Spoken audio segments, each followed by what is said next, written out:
get this party started. He's shining a light in the dark corners of our media. You are fake news. Our government. Handling of classified documents. And our culture. Don't trust anyone. It's common sense amidst chaos. Let's go. Ladies and gentlemen, please welcome. Here's your host, Ike Wingate. Well, hello, my friends. Welcome to the show. It is great to have you with us today as the shutdown is almost over. They're going to be voting Wednesday in the House. The Senate has passed basically the thing that they've been fighting against the entire time, the Democrats. So the Democrats have a lot of egg on their face. Meanwhile, the country was held hostage for 40 plus days, and all that time they could have been negotiating, but they were not. They were engaging in political theater at the expense of so many hardworking Americans in the military, in the air traffic control, and other places to score political points with, but they didn't. Not at all. And so there's a huge implosion happening right now, and they are out for blood again, for Chuck Schumer and the Democrat Party. And it's pretty entertaining to watch, got to be honest with you, right? So we're going to get into that. We will get into, of course, today being Veterans Day. Thank you, veterans. Your sacrifice is immeasurable, and we are so grateful to you. There is no greater love than one that would lay down his life for a friend.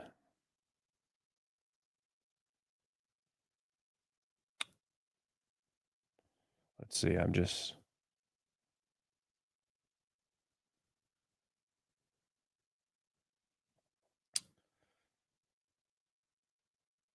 sending a text to a vet right now that I was texting with earlier. Okay, what else are we going to get to? Well, some of your chats, some of your comments as well. Hold on. Sorry, I can't do. Okay. Republican infighting is also happening, which is not good. The Middle Eastern conflict has just totally put the Republican Party at odds against one another. So we'll talk a little bit about that. President Trump has proposed, Pulte, his housing guy, has proposed this 50-year mortgage. What do you think about this 50-year mortgage? And a 15-year car loan. Not a fan, got to say, not a fan of those ideas. Big drop coming later this week. The news came out today. A trove of files, the Clinton corruption files, is what we're told they are called. And we're hearing that Pam Bondi, Kash Patel are going to be releasing, hopefully, this investigation that was called off by President Obama into the Clinton Foundation. Apparently, they've found some things that maybe were meant to be destroyed. Plus, Antifa attacks the TPUSA event at UC Berkeley last night, and the nasty things they were saying outside that event. The January 6th Pipebomber has been identified, or have they? And Jimmy Kimmel's wife has, separated and severed relationships with conservative family members. It's like they're in a cult, my friends. And so we're going to get into all of that and more today. You can help us out by giving us a heart heart the post and repost on X right now. Give us a thumbs up and repost on Rumble. And give us a thumbs up on all the other platforms. That's how you can help us out. Now, we are trying something different, streaming in portrait mode. We've got a version that's streaming over YouTube right now in portrait mode versus landscape. And we also have the portrait mode being streamed on Instagram. So that's a new option that we have unveiled, rolled out, whatever you want to call it today, which is pretty cool. Okay. All right. So do those things for us right now, please. Repost, share is another way of saying it. Share the post, like the post, heart the post, and get the word out as soon as possible. It helps us in the algorithm. President Trump went on the Pat McAfee show and let an oorah go. Take a look. And that's one big oorah! New Marines, Mr. President, just oorah'd the hell out of you there for what you just said about that's good. Well, we love them. They are a special group indeed. Mr. President, have you ever done an oorah to a bunch of Marines? Not the kind that I just heard. I just heard a level of professionalism with the way they did it that I don't think anybody can match it, to be honest. That's very impressive. Mr. President, why don't you drop one? Mr. President, why don't you drop an oorah real quick? I will. Hoorah! Yes. Okay. We love everything about that. Let's pivot away from obviously all the great work that the VA and you all are trying to do for our vets and our military. All right. So thank you, veterans, for your service. We want to make sure that you feel appreciated today. It is immeasurable, the sacrifice that you've been willing to make for our country, and we are grateful. So thank you for your service, and oorah! And Pat McAfee got a lot of crap for talking to the president. And so he addressed that and said, look, it's the president of the United States. Of course we're going to talk to him if we get the opportunity. And also he was hilarious, is what he went on to say. So, come on. It's ridiculous, the amount of tribalism and sort of cultish activity. You may not like listening to President Trump.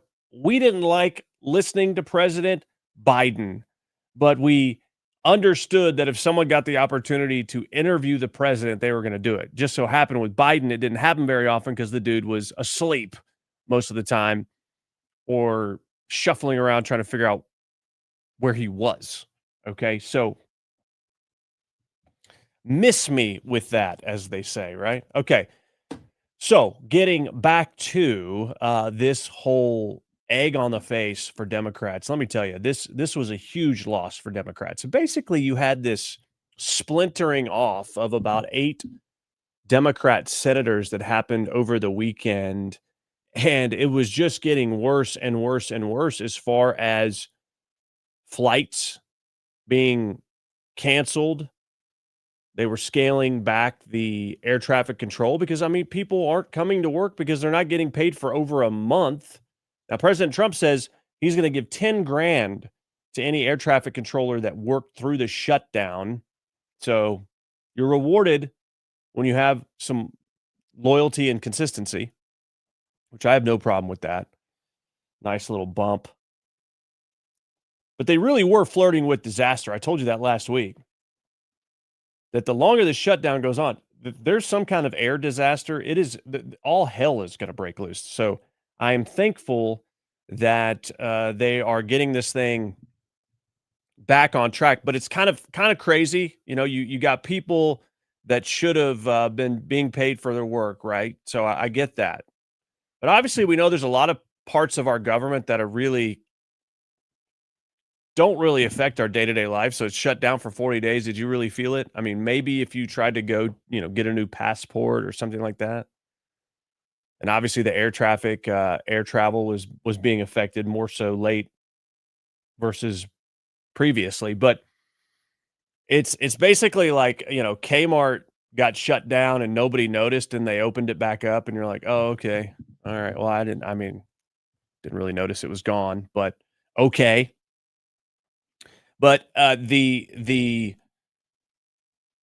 political damage to the Democrat Party, perception-wise, is one thing, but internally, it's another thing because you've got them calling for the heads of Schumer. We're going to show you some of those posts out there. But over the weekend, Kristen Welker on NBC called out Hakeem Jeffries when we're talking about this proposal, the very proposal they turned down and held our government hostage and the American people hostage for 40 days was the pretty much exact same proposal they said yes to over in the Senate. Senate Democratic leader Chuck Schumer did make a new offer, effectively saying, let's extend Obamacare subsidies for 1 year in exchange for reopening the government for 1 year. You have said that you would support that proposal, but just last month, you said this. Take a look. A 1 year extension of the Affordable Care Act tax credits is not acceptable. It's a non-starter. It's a non-starter. So, Leader Jeffries, what changed? Oops.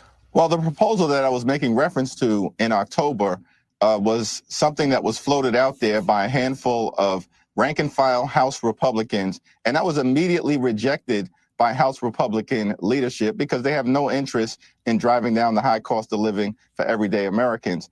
The Schumer proposal, of course, was offered in good faith. Leader Jeffries. Okay, so he didn't answer the question. By the way, can anyone tell me why Hakeem Jeffries is the Speaker of the House?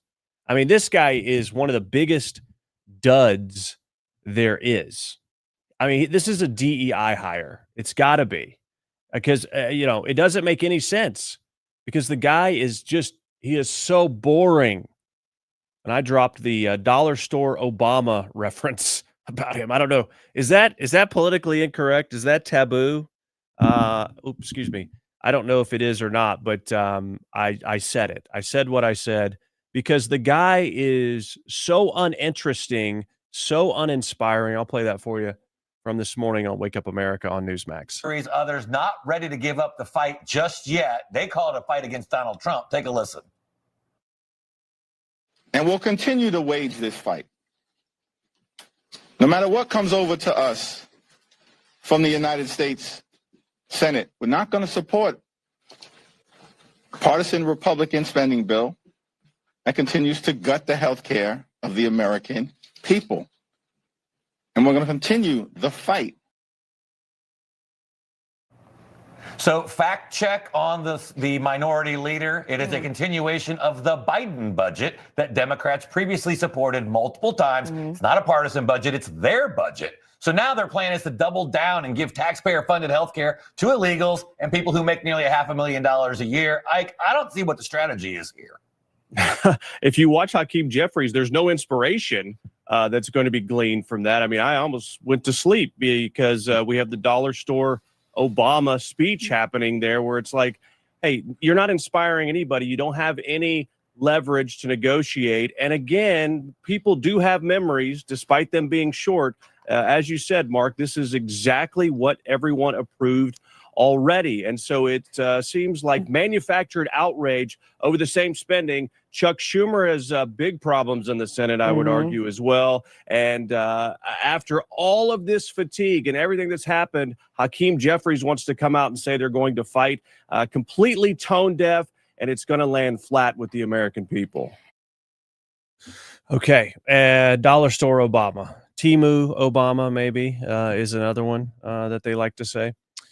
Okay, what else did we talk about? Let me see. Is there anything else from this morning that would be worth playing? Let's see here.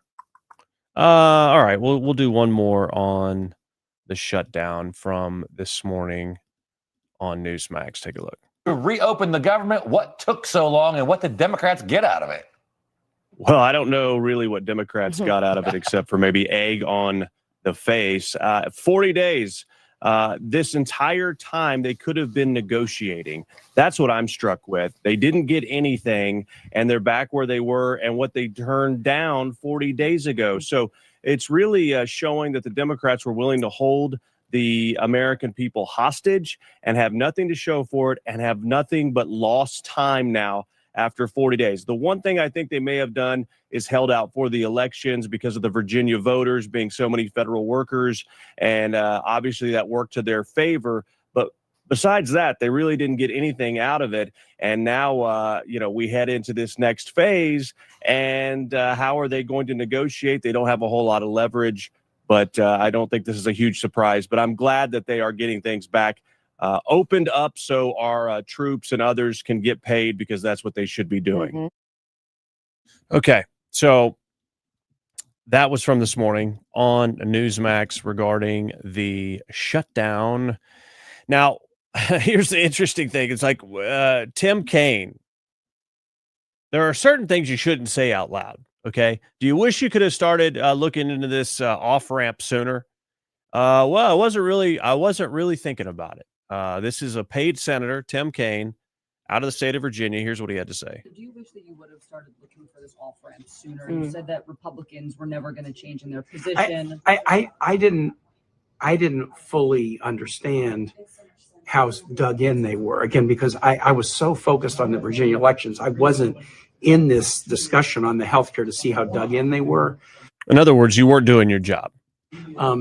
But even as I was not part of these discussions, I was saying to Thune and others on the floor going back, listen, I need you. Some of you heard me say this in the hall. I need a moratorium on mischief. Others are working on the healthcare thing. I trust them. Others are working on the approach thing. I trust them. I need a moratorium on mischief, because if we vote to open and then the immediate step next week is Donald Trump fires a lot more people, it's going to blow up trust to get the full year deal. And so I've been preaching this moratorium on mischief for a month, but I think partly why did they finally give me the moratorium on mischief on RIFs? They needed my vote, but they also saw the election on Tuesday. Okay, dude, you look like Gilbert from the comic strip. You obviously weren't doing your job. You had no idea what was going on. I didn't realize how dug in they were. I mean, in other words, you weren't paying attention at all. Oh, I was just really paying attention to Virginia. Okay. What did you have to do with that? You weren't running. A fuming MSNBC panel finally realizes the Democrats only kept the government shut down because they wanted to use it to help them in the elections last Tuesday. These meltdowns are just, they're just so pleasing, aren't they? It's strange, Dean, to go back to the original sort of part of this conversation of whether he is a good deal maker. In a way, it seems like the president is kind of getting what he wanted 40 days ago when all this started. He was out there saying that, oh, this is all about Democrats trying to give health care to illegal immigrants. He just said that to reporters moments ago, repeated that refrain that Democrats had actually very successfully pushed back against. Then there's all this energy. In the wake of the election on Tuesday, the president made remarks saying basically, wow, Republicans are being harmed by all of this, acknowledging that he was on his back foot. And now here he is winning again. How did he do it? The Democrats, I don't understand how a Democratic senator goes, wow, we won really big. Let me cave now. I don't understand. That makes no sense to me. Well, maybe to Anthony's point, if they were cynical, like if we wanted just to hold this out until we get through the election, and then after the election, we got the wins, it's bingo. Hello. Yeah, that's exactly what it was. They were just trying to manipulate the Virginia voters, who largely are a lot of them working in D.C. and some of them not getting paid and contracts being held up. And so they played off their emotions. And of course, after that happened, they move on, because they were the ones holding it up the entire time. The whole thing looked terrible. Now, the longer it goes on, people just get frustrated with both sides. They just do. But the way that it ended, actually, I would say politically for Republicans, it was all worth it.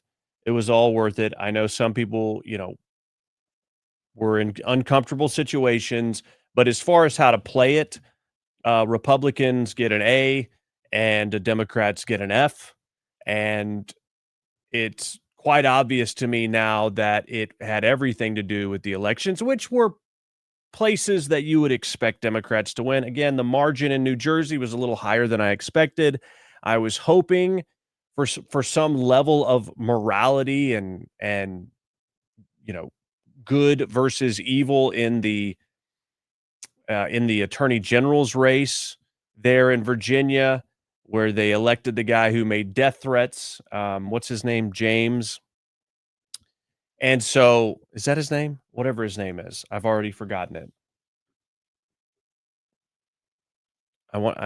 Yeah. Virginia Attorney General race. I know a lot of you are shouting right now. Jay Jones. Jay Jones. Did I say James? Yeah, it is not. It is it's Jay Jones. So I was hoping for some morality, some conscience in that race, but there wasn't.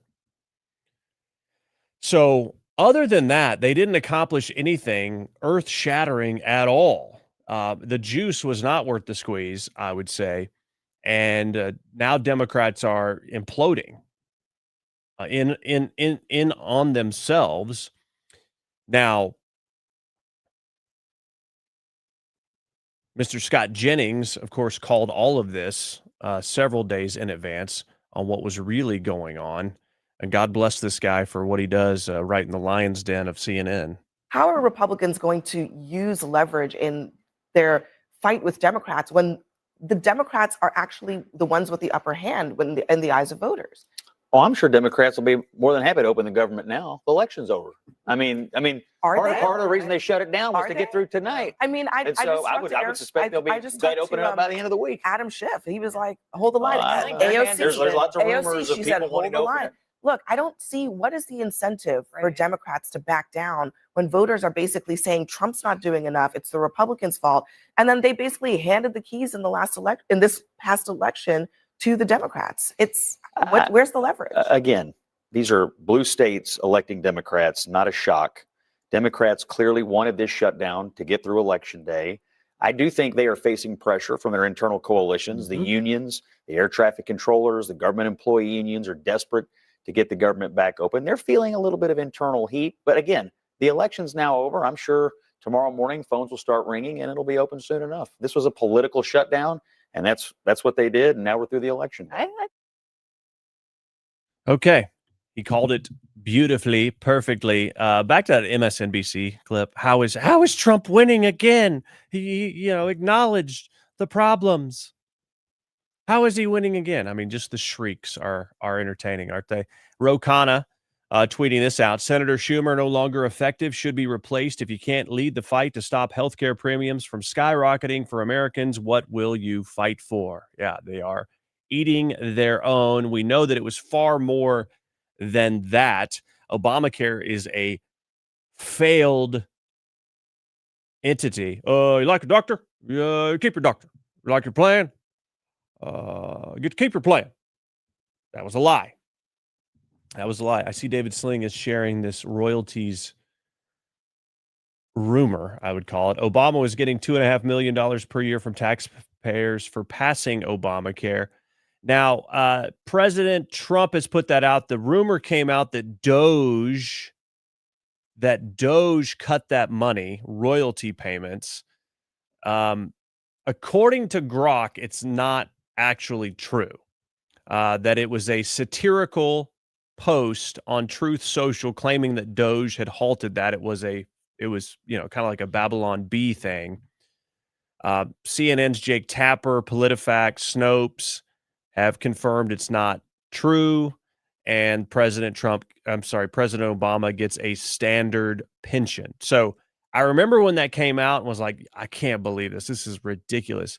Apparently, it started as satire and then became accepted as fact. Now, I could be wrong, or I should say Grok could be wrong, but that is something that has been going around as far as Obama getting royalties for them using, I guess, his name in Obamacare.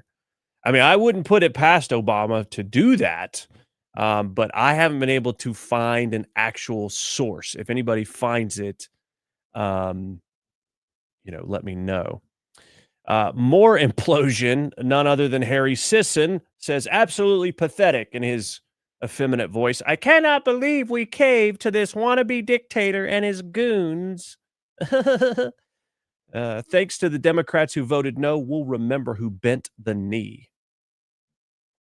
The thing is, you had no leg to stand on, much less bending a knee, but it's always a pleasant thing when Harry Sisson gets upset. Now, Sonny Hostin on The View has turned on little Chucky Schumer as well. Take a look. Let's be clear. The Republicans run the House. The Senate, the Republicans run the White House, the Republicans run the Supreme Court, as far as I'm concerned. This was a choice by Republicans to cut SNAP benefits. This was a choice by Republicans to cut ACA subsidies. This was a choice by the Republicans to gut the federal government and federal employment. Democrats had nothing to do with it. I want an opposition party. I think the Democrats caved. I think the Democrats let down the American people. And like you, Whoopi, I have absolutely no faith that the Republican Party will come to the negotiating table in good faith. You know, you do something like this, shame on you the first time. You do it twice, 3 times, 4 times, shame on me. Shame on the Democrats for even believing that the Republicans will, even vote on it. Okay. All right, Sonny. Fool me once. Yeah. There's a saying down here in Texas. Okay? Fool me once. Shame on you. Fool me twice. You're not going to fool me, okay? Pretty soon they'll hear from all of us. They knocked down our towers. Anyway, fool me once. Okay, one thing she said there, well, many things, but saying that Republicans did this to keep SNAP benefits from happening, keep Medicaid and healthcare from, no, you dummy. Literally, this is a continuation of the funding from before, with the exception of some USAID funding and some NPR, and whatever the other one funding. Those are the only things they stripped out. They clawed it back.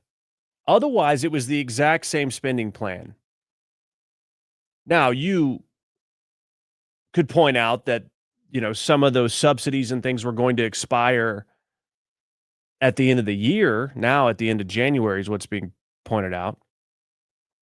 But not right now, not during the hostage period. None of that was going to be happening. Republicans were not doing that. They sure weren't trying to withhold SNAP from anybody. But here's what's happened is all of those wasteful programs have been magnified in the American people's psyche and mind. It has been blasted out into the mainstream now just how much fraud, how much ridiculous spending is going on in the SNAP and I would say WIC programs, people buying fudge rounds and Mountain Dew and Doritos and getting fatter and fatter. Meanwhile, they don't spend all the money that they're allocated. They sell whatever they don't spend to somebody for a discount. All of that has been put out into the mainstream. And so don't think for 1 second it's not going to be a topic of conversation as they go into budget talks and conversations for what happens after January 31st. I mean, the good news is you could argue maybe for Congress is that they're not going to be up against Thanksgiving or they're not going to be up against Christmas as far as keeping the government open, because the plan that they will vote on Wednesday is to fund the government and everything through the end of January. Thune gave the Democrats a vote promise. I'll give you a vote on these ACA subsidies, these Affordable Care Act subsidies, but that's not a win for Democrats because Thune said that a week or two ago that was not something he was holding out on. So really, Democrats didn't get much of anything, which is, again, why Schumer has real trouble. Let's play the rest of this clip from Sonny Hostin on The View. No guarantee in this new deal that there's going to be a vote. There's no even commitment to have a vote. So the bottom line is the That's not true. Democrats went into this after a blue wave out of the American people saying we do want the opposition. We the working people want the Democratic Party to fight for them, and now they just caved and surrendered. I think Chuck Schumer, his days are over. If he cannot keep his caucus together, he needs to go. He needs to be replaced. I completely disagree with you, Sonny, for this reason, what you rattled off. The Republicans run the executive branch. Okay. So, you can blame Republicans all you want, but it still takes some Democrat votes in the Senate because they haven't, done away with the filibuster. So you can't say that Republicans are in control of all of it. You can't say it. It's not true. It's not true. Let me see here. My next story.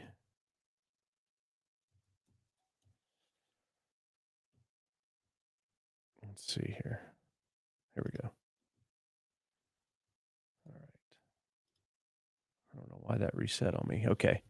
All right. So anyway, you can't say that. I mean, you still had to have the Democrats' participation, and they were the ones holding it up. Republicans weren't. Republicans were just. And this is where I go back to it was bad negotiation because you should have asked for more stuff if you're on the Republican side. I would say Mike Johnson was a little naive in saying, well, we'll just continue what we're doing spending-wise, and they'll just accept it. We're not going to make any big asks or anything, and we'll just continue it. I haven't figured out how to do an impression of him yet. He should have asked for more, and so then the compromise was, well, we'll just continue funding it at the levels that we were. Or maybe John Thune should have been pushing for that on his side. But assuming that the Democrats are just going to go along with a reasonable frame of mind and just, okay, well, we'll just continue. No, they were never going to do that. And so I don't know what it's going to take for Republicans to wake up and stop playing patty cake. I said it over the weekend on Wendy Bell's show. The Democrats are playing Hunger Games while the Republicans are, playing croquet or Monopoly. I think I said that on this show last week. Anyway, they're playing a different game. They're playing for keeps. They're playing hardball.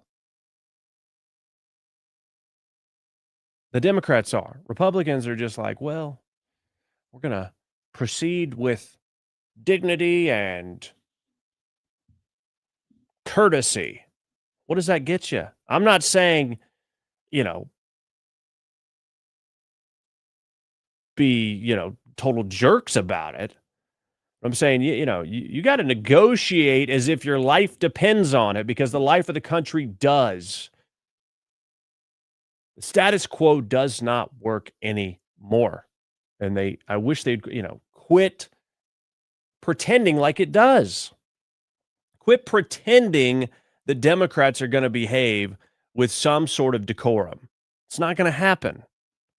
Meanwhile, get rid of the filibuster. I don't want it to be gone either. Now, there is an interesting theory on the other side of the filibuster is that there is worry that there are enough moderate Republicans in the Senate that would side with Democrats to pull some shenanigans.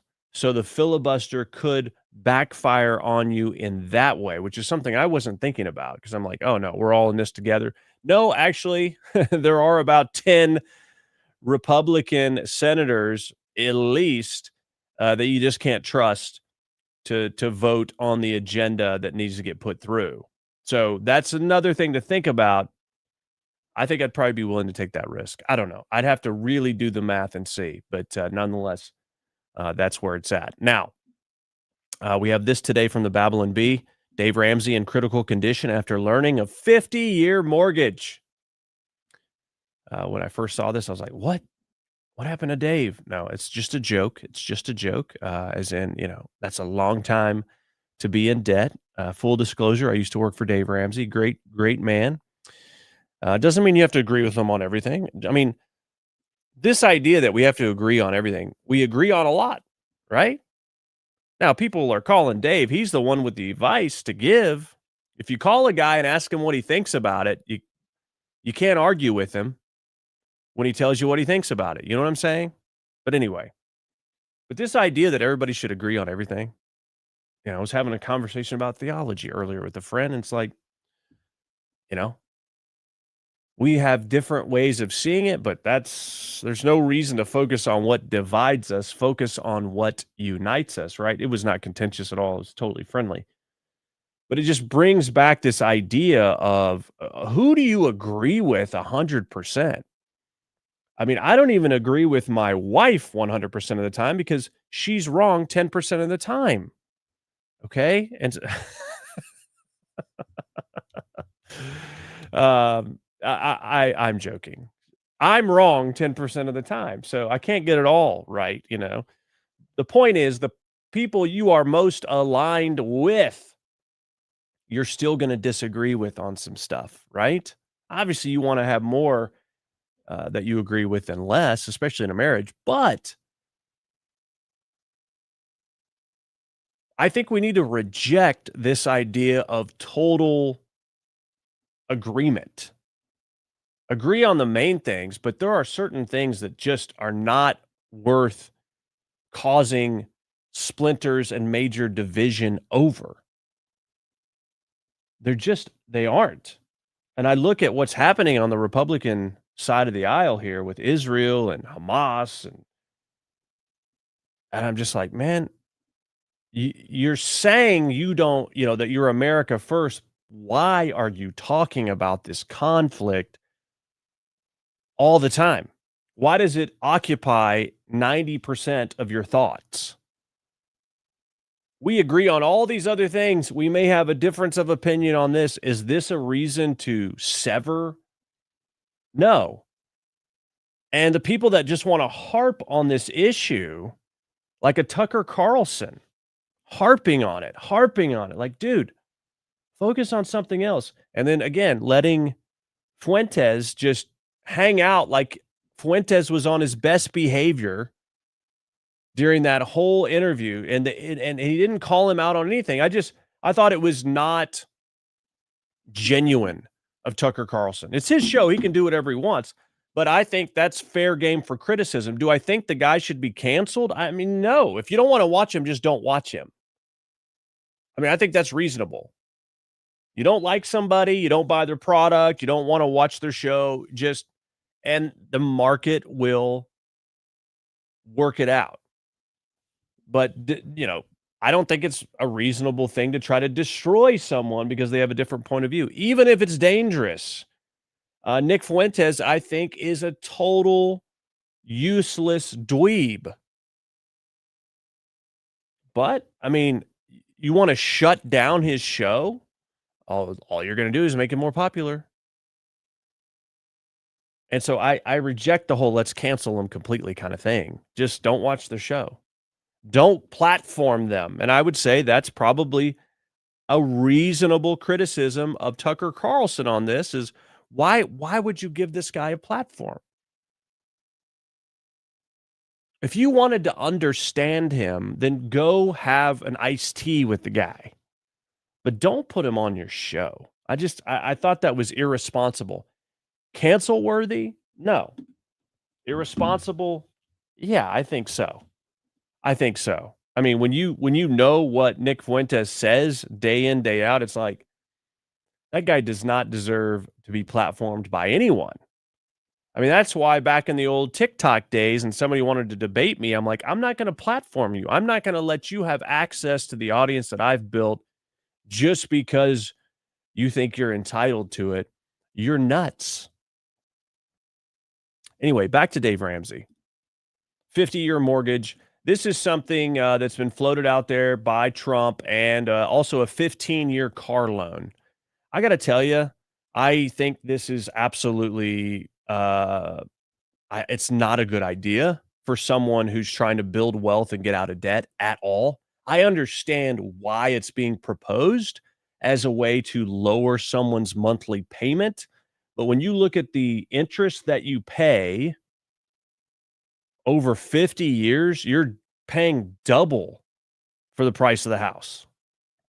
Now, I've heard the argument that, well, if we're talking about investment property, where you bought a property and someone's renting, a 50-year mortgage would help your cash flow. I get that. I do.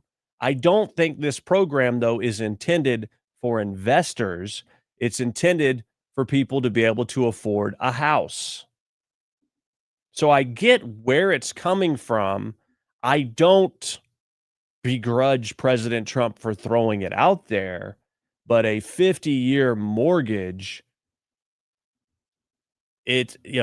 no one's going to be rich after paying for a house for 50 years. You're never going to pay it off. And then when you die, basically all it is it's a long-term payment plan. It's not an ownership plan.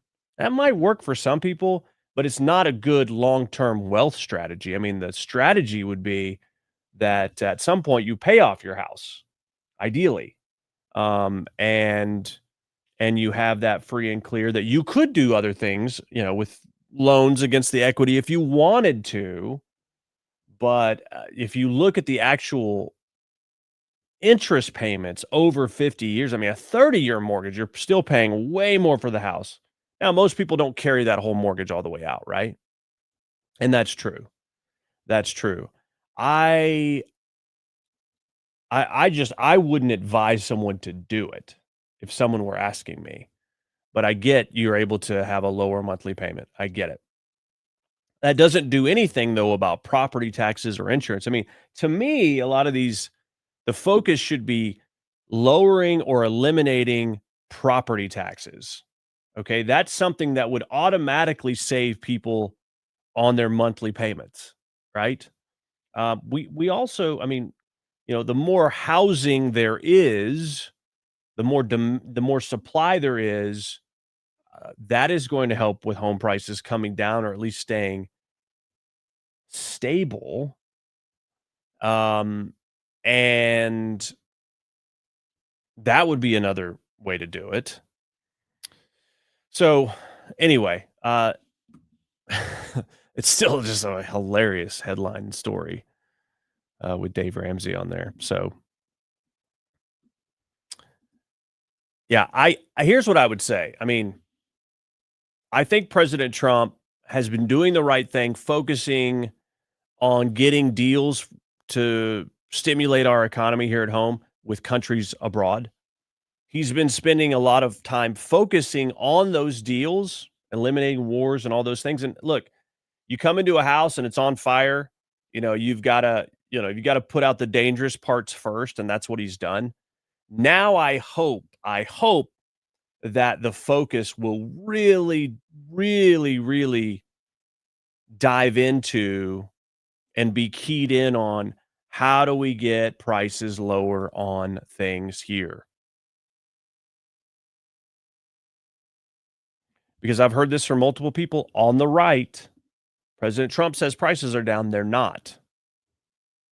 The prices of eggs are down. Yes. Price of gas is down. Yes. And all those things are affected by that. Now, you could argue, though, a lot of the reason we're in the situation we're in is because of Biden, because of the extra stimulus and the bad decisions, monetary decisions that were made when it comes to inflation. And you would be right about all those things. And it's not fair to expect President Trump to come in and in less than a year fix all of that. It's really impossible. Now, you could also argue that President Trump said that he would. Oh, we'll get that fixed so fast you won't even know it. And I get it. I mean, he's a salesman, and he's very positive. He's a very positive thinker. That's how he's been so successful. And so all of those factors, I get it. I'm not being critical of Trump. I am not saying he's doing anything wrong.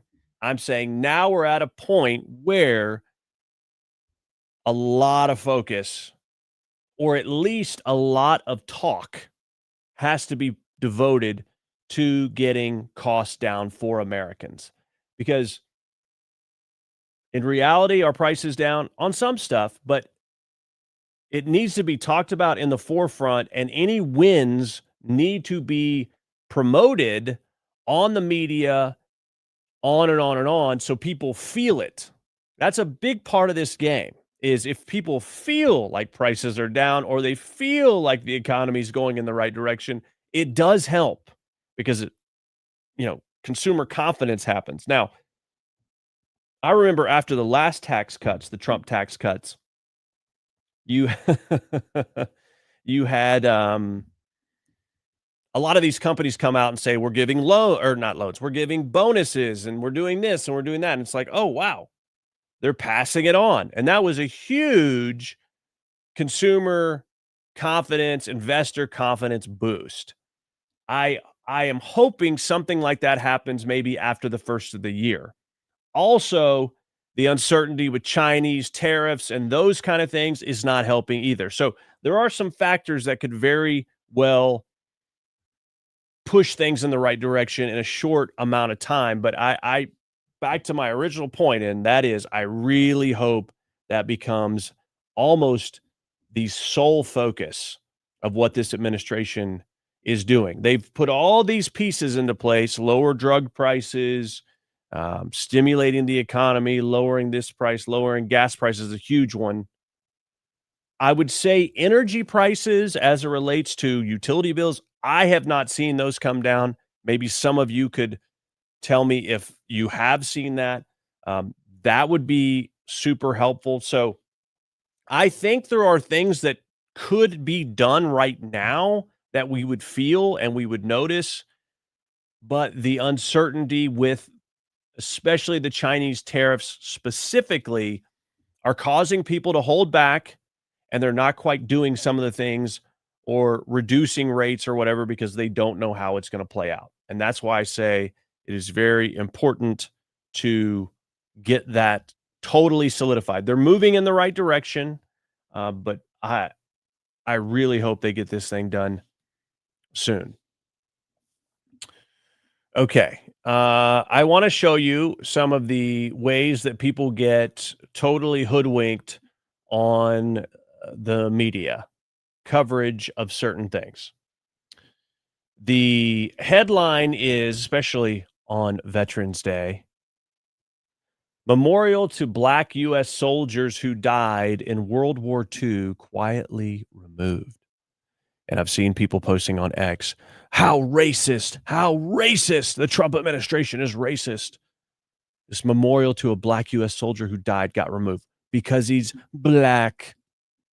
Well, when you go way down into the fine print of the article, you realize that it is a rotation that features certain soldiers in this exhibit that they're talking about, and it was time for the Black soldiers display to be rotated out. Do they add that in? No. Is it completely normal that these things rotate? Yes. But because he was Black, they made this big deal about it and tried to imply racism. So Newsweek, you are the devil. Congratulations. But again, this is how these people, they become indoctrinated. Here's another one. You have this illegal immigrant in this car with a child. He's having a seizure. How could they take this? I mean, this is a brutal looking visual here. It looks horrible. This guy's having a seizure. He's holding a baby. The cops are trying to get him. Oh my gosh. The humanity. Why are they doing this to this guy? ICE is trying to take him. What is wrong with you? You hear all the liberal white women around there. Stop yelling at her because you feel insecure. Stop psychoanalyzing me, lady. All right, so you see that and you go, oh my gosh, that's not a good look. Well, now it's time for the rest of the story. Imagine faking a seizure. This is from Homeland Security. Imagine faking a seizure to help a criminal escape justice. The target of this operation, should I read it like Paul Harvey? The target of this operation, Juliana Milena Ojeda Montoya, is the worst of the worst. I can't do it. He's a legend. I shouldn't even try. Good day. In August of 2025, local police arrested Ojeda Montoya.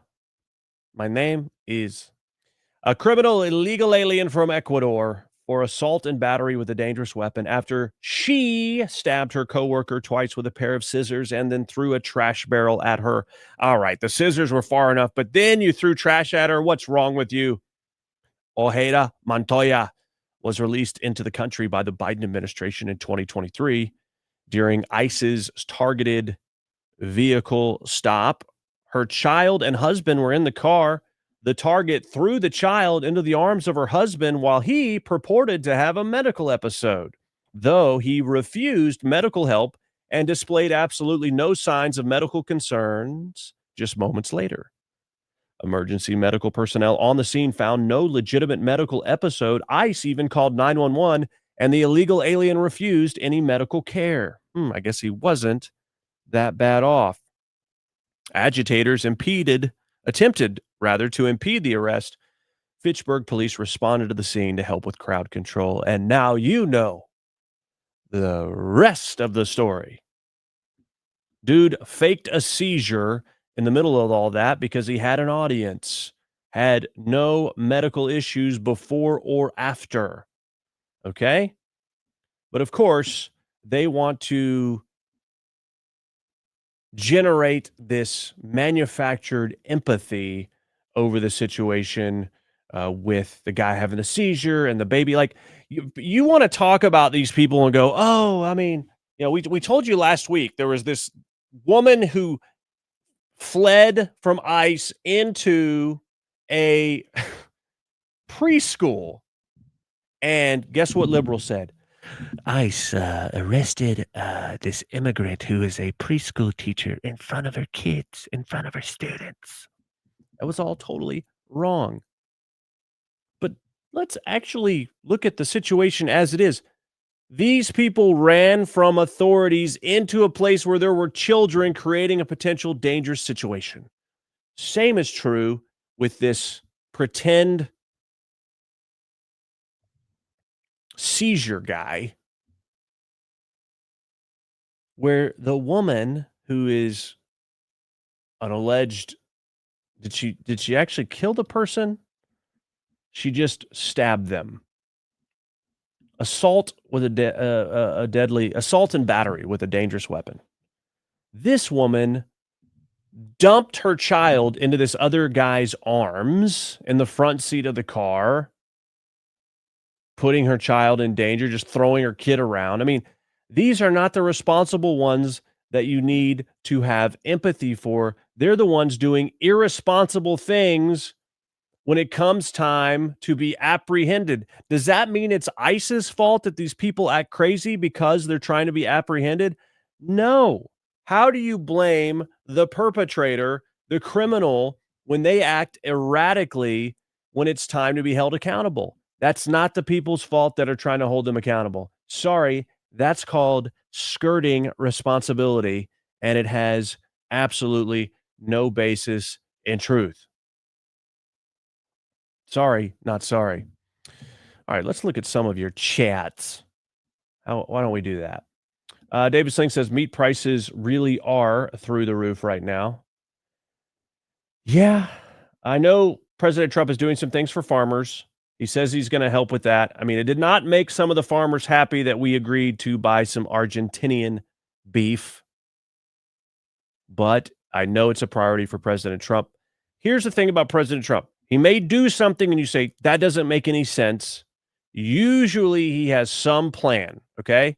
Believe me, I've been wrong about him multiple times, so now I just go, I don't really like this on the surface level, but the guy is smart and he typically has a reason. It may not be obvious right now, but typically later on it is. However, I'm still waiting from some of you to tell me what the heck was the deal with Matt Gaetz? Because that has never panned out. Okay, that never panned out, that whole situation. But anyway, let's see. I do not think that means what you think it means. I don't know. What did I say? Let's see.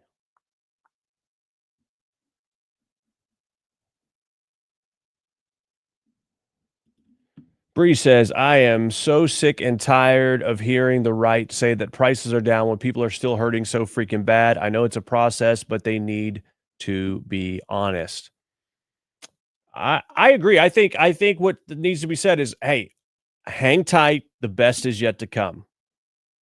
The best is yet to come. Hang on. Gaetano says, agreed. Messaging.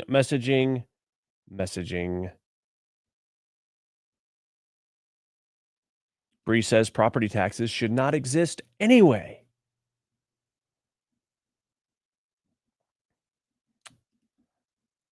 Gaetano says cheaper payments, smaller down payment. Yeah, that's the 50-year mortgage. Mostly Penny in the chat says 50-year home rentals. Let's see. And also, cars don't last 14 years nowadays. Yeah, a 15-year loan on a car. I mean, I don't know. What will it really affect? It basically means you never get out of debt. And then you go, well, a lot of people are never going to be out of debt anyway. So is it making that big of a difference? Because you're in debt for 7 or 8 years on this car, you trade it in, you get I mean, is it more like the cell phone racket that we're in right now, where it's like, okay, you can get this phone and it's a $50 extra payment on your bill. Okay, well, I want to get the new phone. Okay, and just you're always having to upgrade, and so you're always staying with that extra payment. Maybe that's the effect. And you say, well, that's not that big of a deal. I would say probably true, but if you really want to build wealth, you got to get out of debt. And so are we really saying it's better to have a house that you can't really afford because the payments are drawn out for so long and you're always in you're forever in debt? I mean, I don't know that it's a good trade-off. Oh, you can get a house, but you're going to be in debt. You'll never be out of debt. And some people say, well, I'll never pay off my house anyway. Okay, but you could. I mean, that's why Dave Ramsey would be like, no way. And Dave Ramsey wants you to have a 15-year mortgage. Ideally. Let me tell you, you get a 15-year mortgage, you pay off your house. Whew. Let's see. Oh, yes. My name is Diego Montoya. ICE arrested my father. I look for the 6-finger agent. Gaetano says Matt Gaetz is an OAN host now. Yes, I know, but there was always this thing that, they've got, Matt Gaetz and President Trump have some secret plan because they said, very soon you're going to find out. Well, then Matt Gaetz drops out of Attorney General. I mean, he resigns as a congressman, drops out of the Attorney General candidacy, and then goes and becomes a host, and nothing has happened with him. So I don't know. I mean, I don't know. There was a lot of thought like, this is a strategy. Well, if it is a strategy, it's taken a long time. That's kind of what I mean. Like I say, President Trump a lot of times has like a plan that doesn't seem obvious at the time, and then later on you're like, oh. And I'm just being facetious because the Gates one was one that, looked like it could be. I think the dude just got out of Congress because of what was coming down on the allegations. And, he was going to be Attorney General. That was sort of what they had up their sleeve. And then everybody just imploded on him.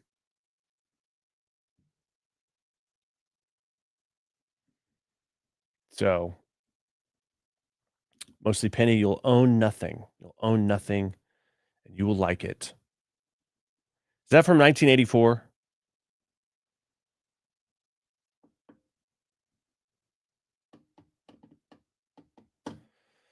Okay, Gaetano, I remember now that you said it. It is interesting at the speed at which politics and news works these days. That seems like that was 5 years ago, doesn't it? And I mean, it's easy to forget this stuff. It just popped in my head. So, yeah. Anyway, here's the thing that I can say about the 50-year mortgage and the 15-year mortgage, or the 15-year car payment, which might as well be a mortgage. They're ideas, okay? They're ideas that are being put out there, programs that are being put out there. We're trying something different. I say points for doing something different, at least trying things. Not saying that anybody should try those things, but at least they're ideas that are out there. They're options. Let's keep going. Let's keep putting together some more options. Let's keep thinking about other options, and let's keep going. Let's keep going. By the way, in case you're confused about the show time, Tuesdays and Thursdays, 3 to 5 p.m. Eastern time, 3 to 5 p.m. Eastern time. So this Thursday, I hope you will be back. I'm not ending the show. This is just right in the middle. I'm just giving you a little reminder. So that is something you need to know and something you need to remember. So then come Thursday, you are back, and bring somebody with you. We were doing this show in the afternoon. We had good traction. We moved it to the morning to try to get some of Bongino's audience when he went off, and things have sort of deteriorated since. We're back in the afternoon where everybody said they wanted us, and so we need to keep bringing those same people that were here. We need them back. So if you know them, reach out to them and say, hey, 3 p.m. Eastern on Thursday, Ike is back. Gaetano says you could get your foot in the door with a 50-year mortgage, then refinance or sell with higher equity. That is true.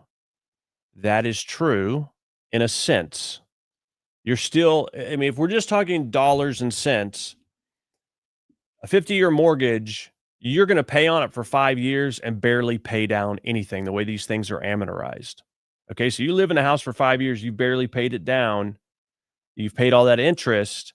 And then you refi, there's a cost to refi. So it may feel like it's not as invasive, but as far as straight up money you're spending versus equity you're gaining, with the 50-year mortgage and that amortization schedule, it's it's not going to be like it is with a 30-year.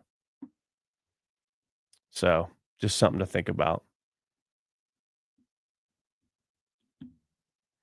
David saying you'll own nothing is World Economic Forum stuff. David saying Matt has been a good host, but it's on Salem News. He may just be cooling his jets. Well, he definitely has a show on OAN at night. Does he have a radio show or something on Salem? Unless he got fired or moved recently. Maybe he did. Bree knows what's up. We did a 15-year mortgage, and we are on year 13. Oh, my gosh. Imagine that. Well done.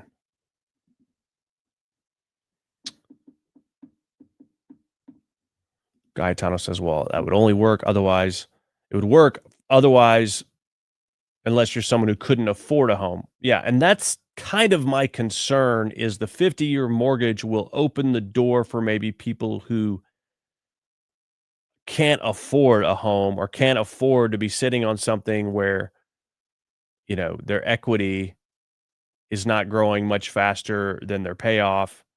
And, then they're in a bad spot.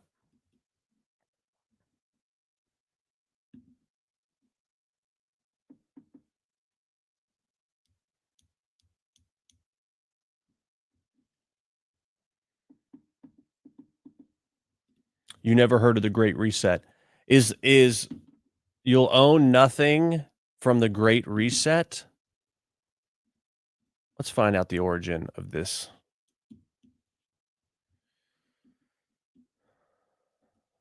definitely heard of the Great Reset.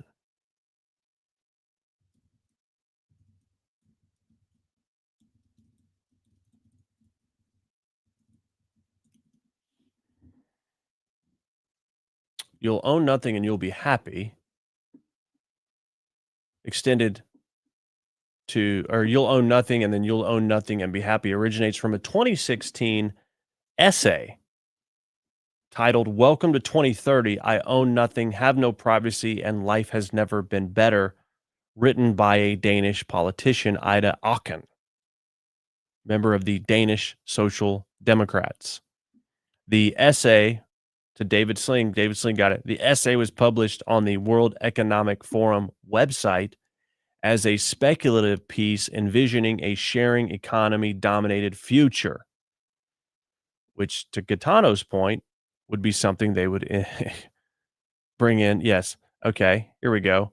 A screenshot from the video that said you'll own nothing and you'll be happy. Whatever you want, you'll rent, and it'll be delivered by drone. A screenshot with that on it, showing a smiling man with overlaid text, went viral on social media starting around 2020, particularly in discussions around the WEF's Great Reset initiative, transforming the phrase into a meme often used critically to symbolize fear of eroding personal property rights and a dystopian corporate-controlled society.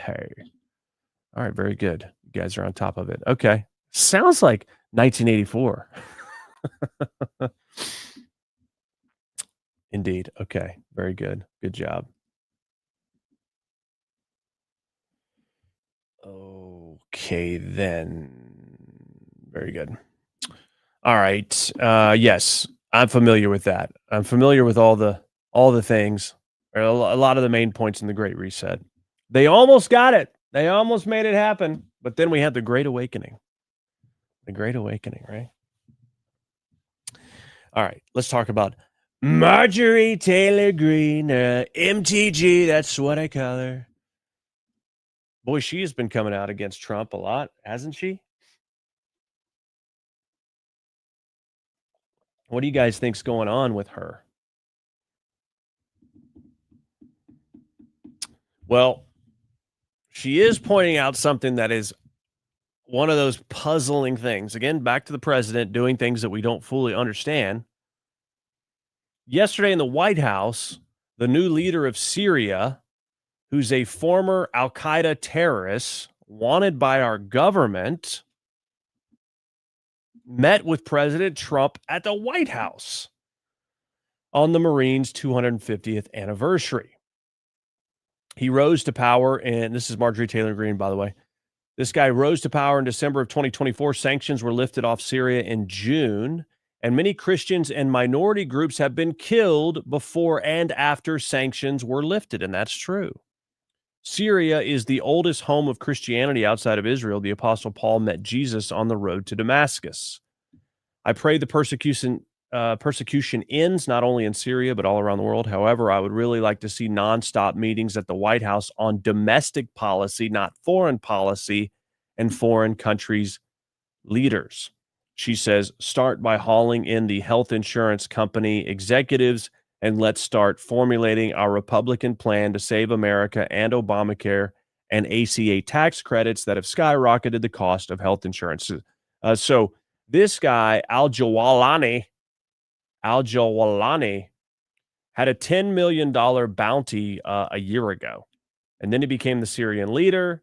And yesterday he was at the White House. And people are going, what is this terrorist doing in the White House? And some people say, well, these radical Muslims are playing the long game.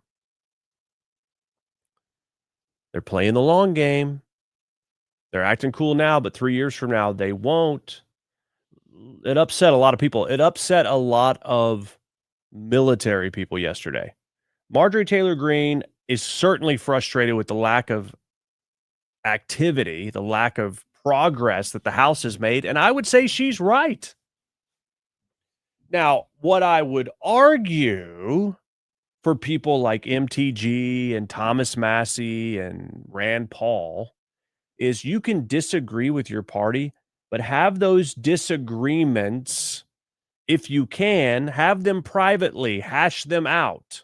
And you say, well, what if they go in and their mind's not changed? They come out and they vote against something. They have to, they don't have to give the reason. They don't have to lambaste their own party. Now, if the party's totally off, okay, but there's an argument to be made that it's one thing to be on the House floor, Senate floor, giving a reason why you oppose something. It's another thing to be doing these media tours where you are being highly critical of your own party and the president. What do you guys think? Let me know in the chat.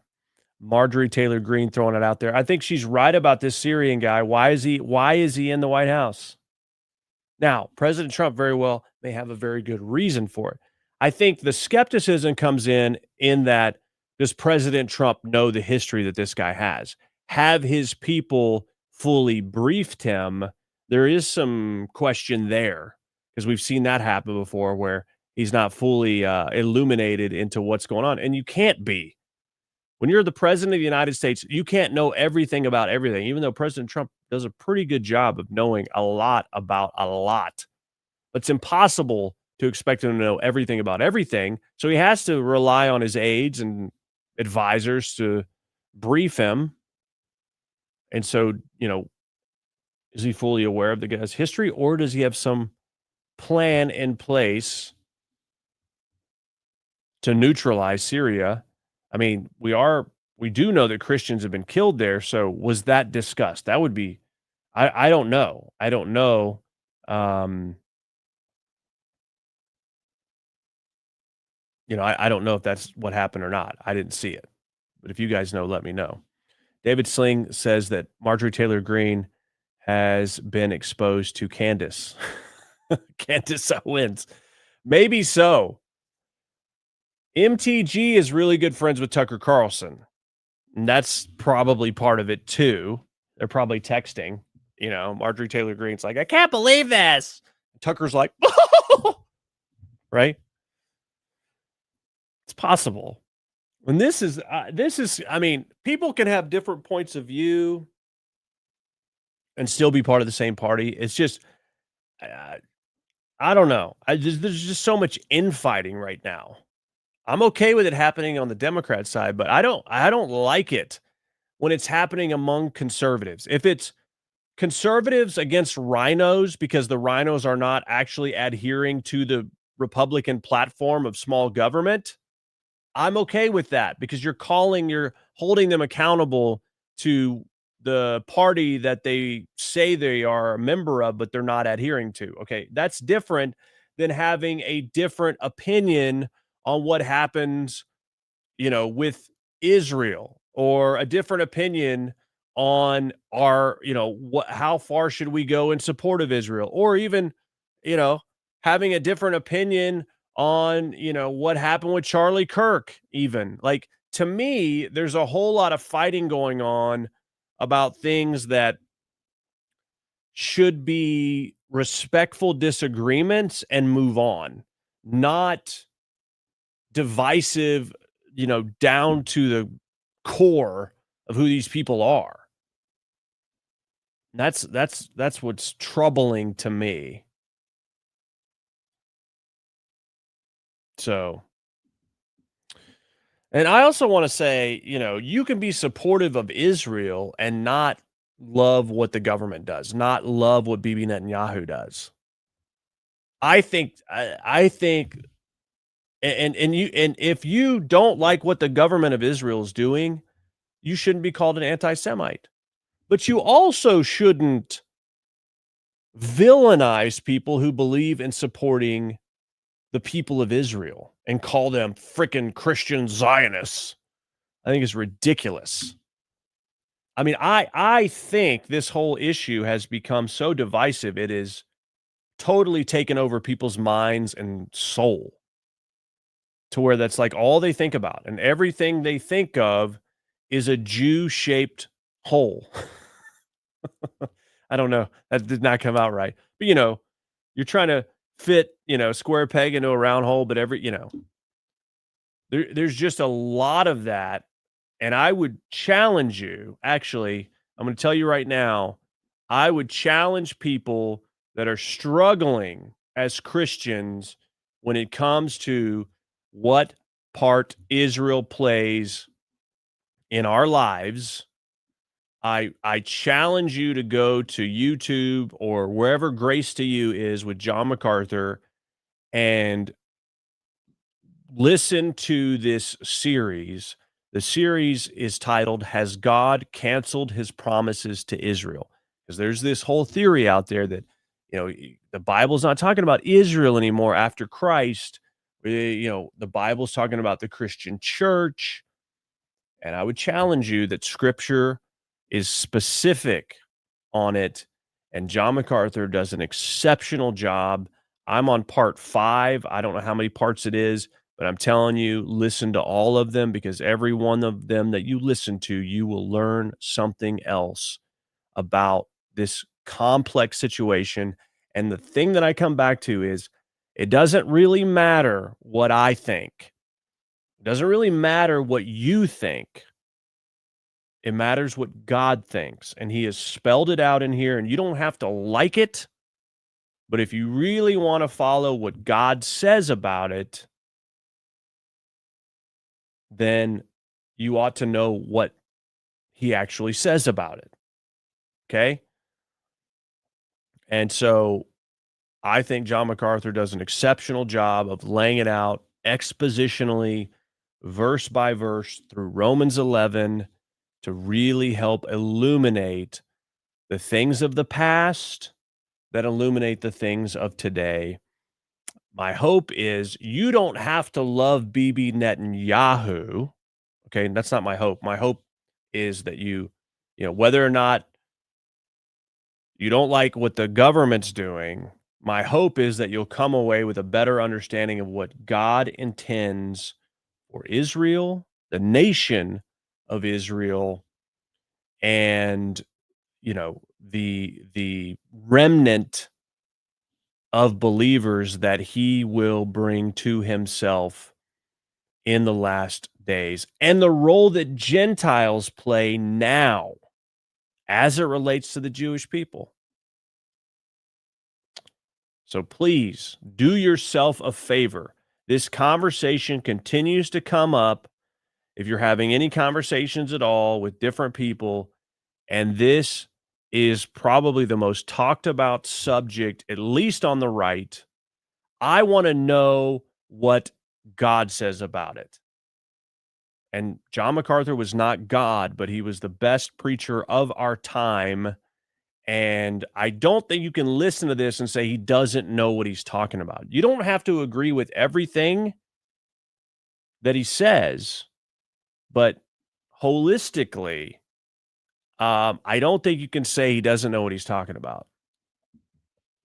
It definitely was eye-opening for me, and I've been studying this for a while, and there's plenty of people that have helped me along the way see different parts of it, the whole picture here.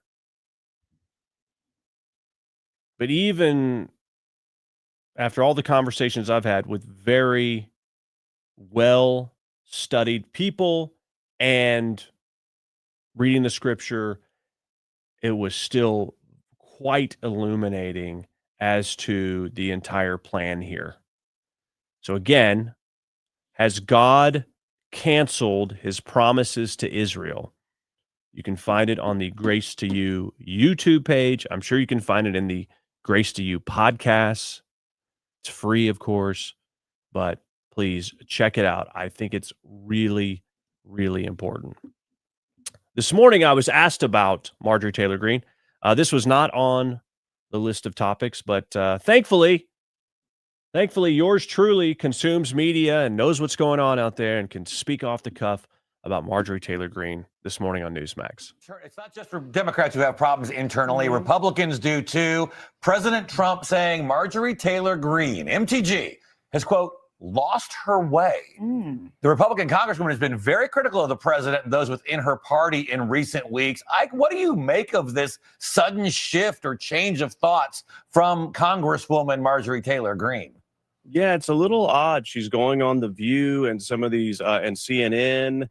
And it seems to me, if I'm just making a prediction, that she is going to be running for some other office or something in the future because she's positioning herself back toward the middle. But it really is unfortunate if you're on social media and you're on the right and you're looking through what people are saying today. Unfortunately, the conflict in the Middle East has been a big part of that.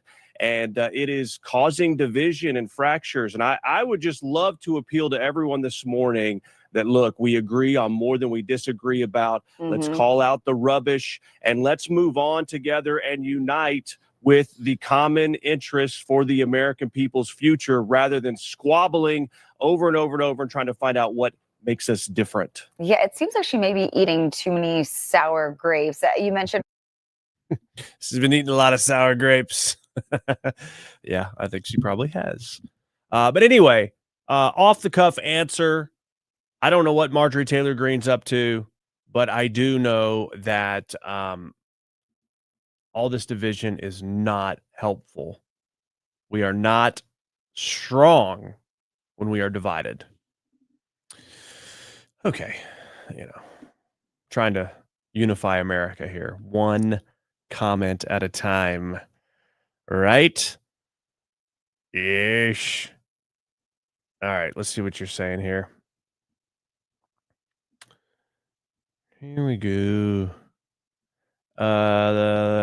Bree says, your laugh sounded just like Tucker Carlson. I find it really interesting. Oh my gosh. There's something wrong with me. I mean, you're thinking it. You're right. You're right. David Slink says they are trying to play every one of us on different sides concerning Israel. You're right. I'm telling you, this is demonic. Okay? I'm just going to go there. It's a demonic, divisive spirit that is happening throughout all of this. We've got to reject it, even if we don't know the answers. But I would say I've just given you a huge resource of information. But even if we don't agree on it, why are we picking this as the line in the sand that we can no longer get along?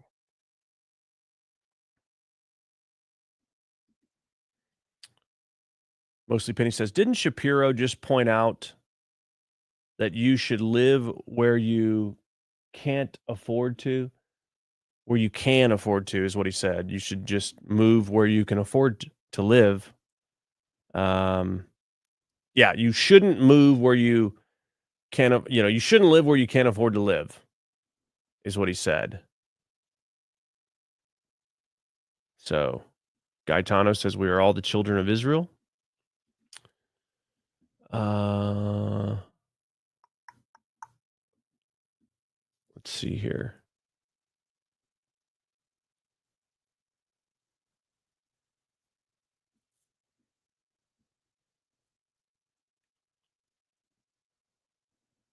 Gaetano says, Marjorie Taylor Greene's seat is up next year in 2026. Typically, people that are running in 2026 are having to file to run now. At least in the state of Arkansas, the election's not for another year. But in order to get the primaries out of the way, now, it depends on the party when you have to declare. But I know for Republicans right now, they're having to declare they're running now. Democrats, I believe, as well. I was told earlier that libertarians don't. But that being said, if she's running in 2020, because, I mean, every one of these, in the House of Representatives, it's a 2-year deal, which can you imagine? You get elected and then you're right back to doing another campaign a few months later. I mean, it's kind of crazy, 8, 9, 10 months later. Woo. So they're only 2-year terms. And so, you're sort of always up for re-election. to an extent. I mean, you get that first session. Well, even though the sessions last an entire year, you basically have that 1 year, and then you're right back into a re-election year. So I don't know when in Georgia they have to declare by. Maybe we could ask Grok. Why should we wonder when we can just ask? When do federal candidates have to in Georgia?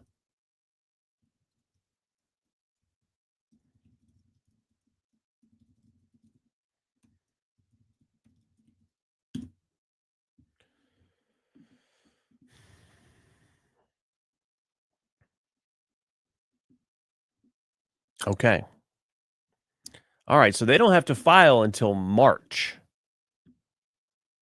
Okay, which is $5,000 for U.S. Senate, $3,600 for U.S. House. Here in the state of Arkansas, the freaking Republican Party upped. I believe the Senate is now 40,000 that you have to. Maybe one of them's 50. The governor, I think, is 50. U.S. representatives, Congress, 30,000 just to get your name on the ballot for the primary.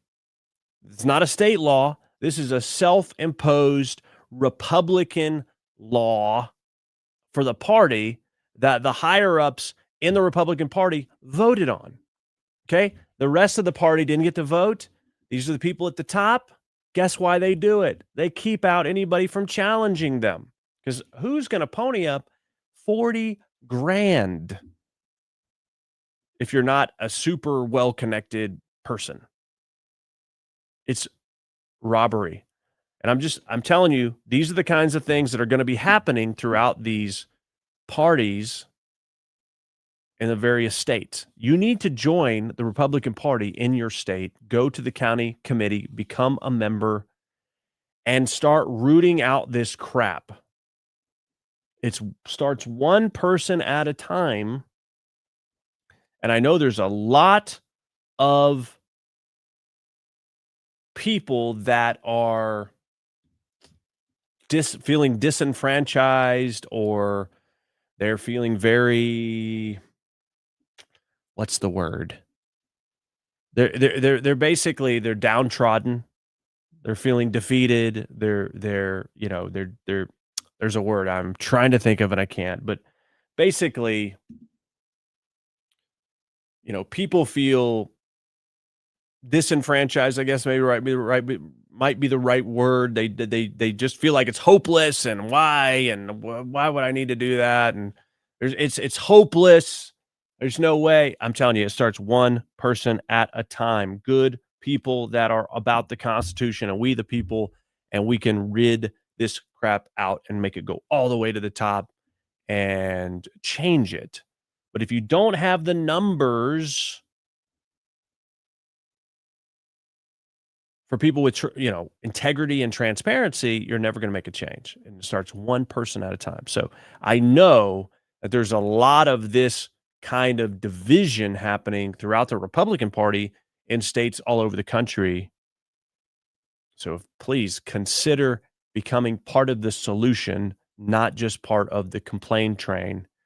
And we can overturn this kind of crap. But back to the point, in Georgia, it's a lot less to run for Senate than it is in the state of Arkansas. It's $5,000. In Georgia, it's $40,000.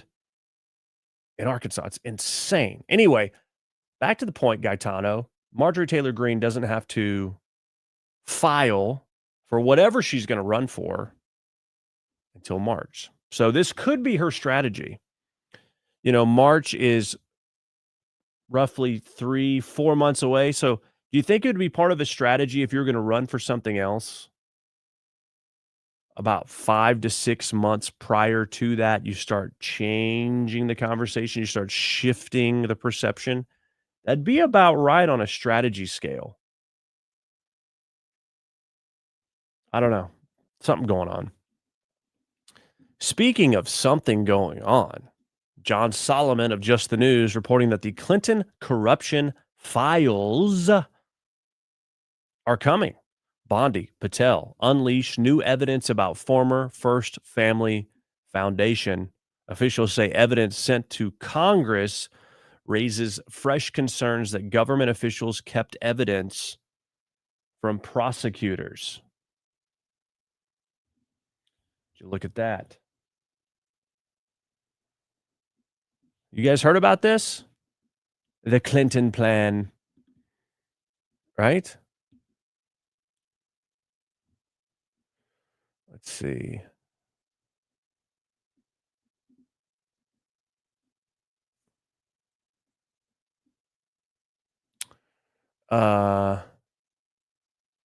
Okay. Attorney General Pam Bondi, Director Kash Patel produced to Congress a new cache of documents showing how I tell you what, Hillary, we need to start a foundation. We'll call it the Clinton Family Foundation. We'll do nothing for families, but we'll get rich. What do you say?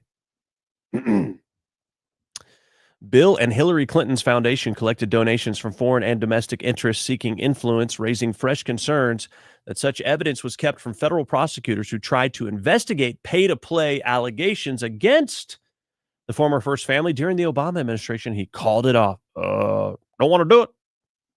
Call off the dogs.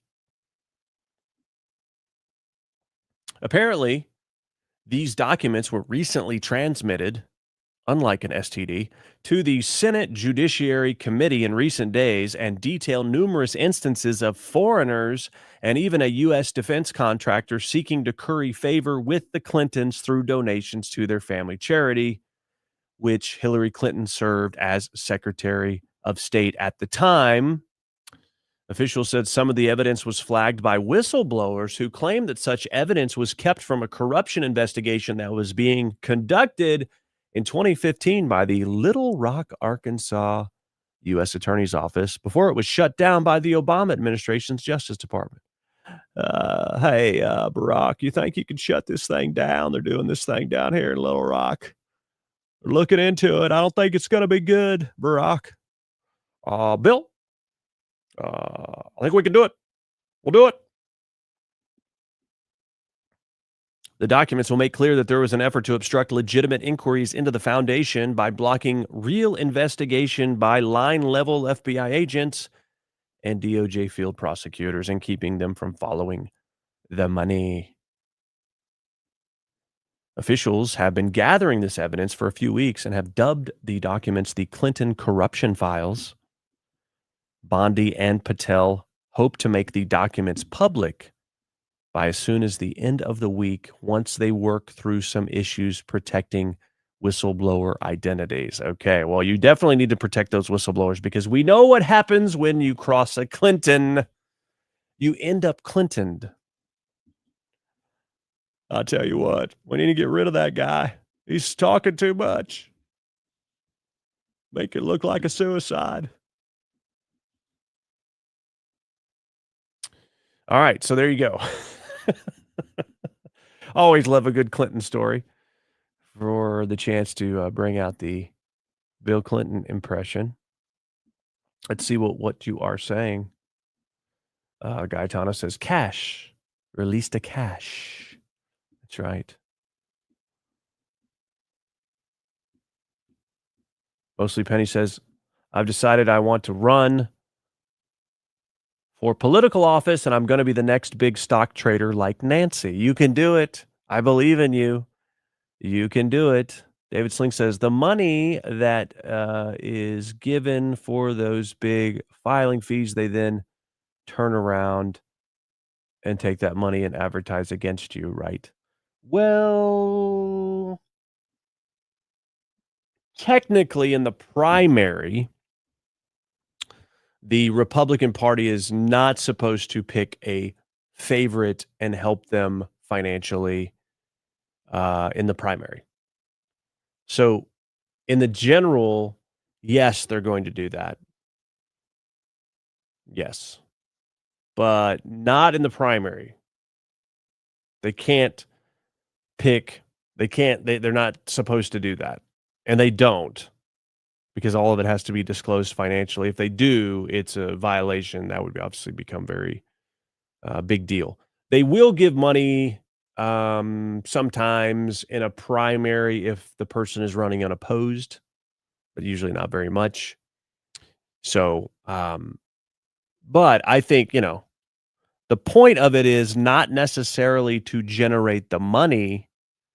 The main point is they're trying to keep people out of challenging these incumbents. These backwoods rednecks that want to come out here and run for office. This all happened after a guy ran against Steve Womack in the primary, I believe in 2020. What would that have been? 22, or maybe it's 2020. Anyway, it was a young guy. He was able to get, a decent amount of votes. But I think Congressman Womack thought it was beneath him to have to run against a guy who had suspenders that had Confederate flags on them.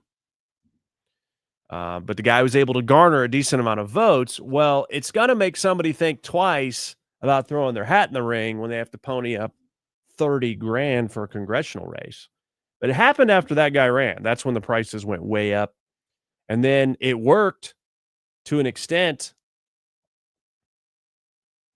even though he got a challenger and almost lost.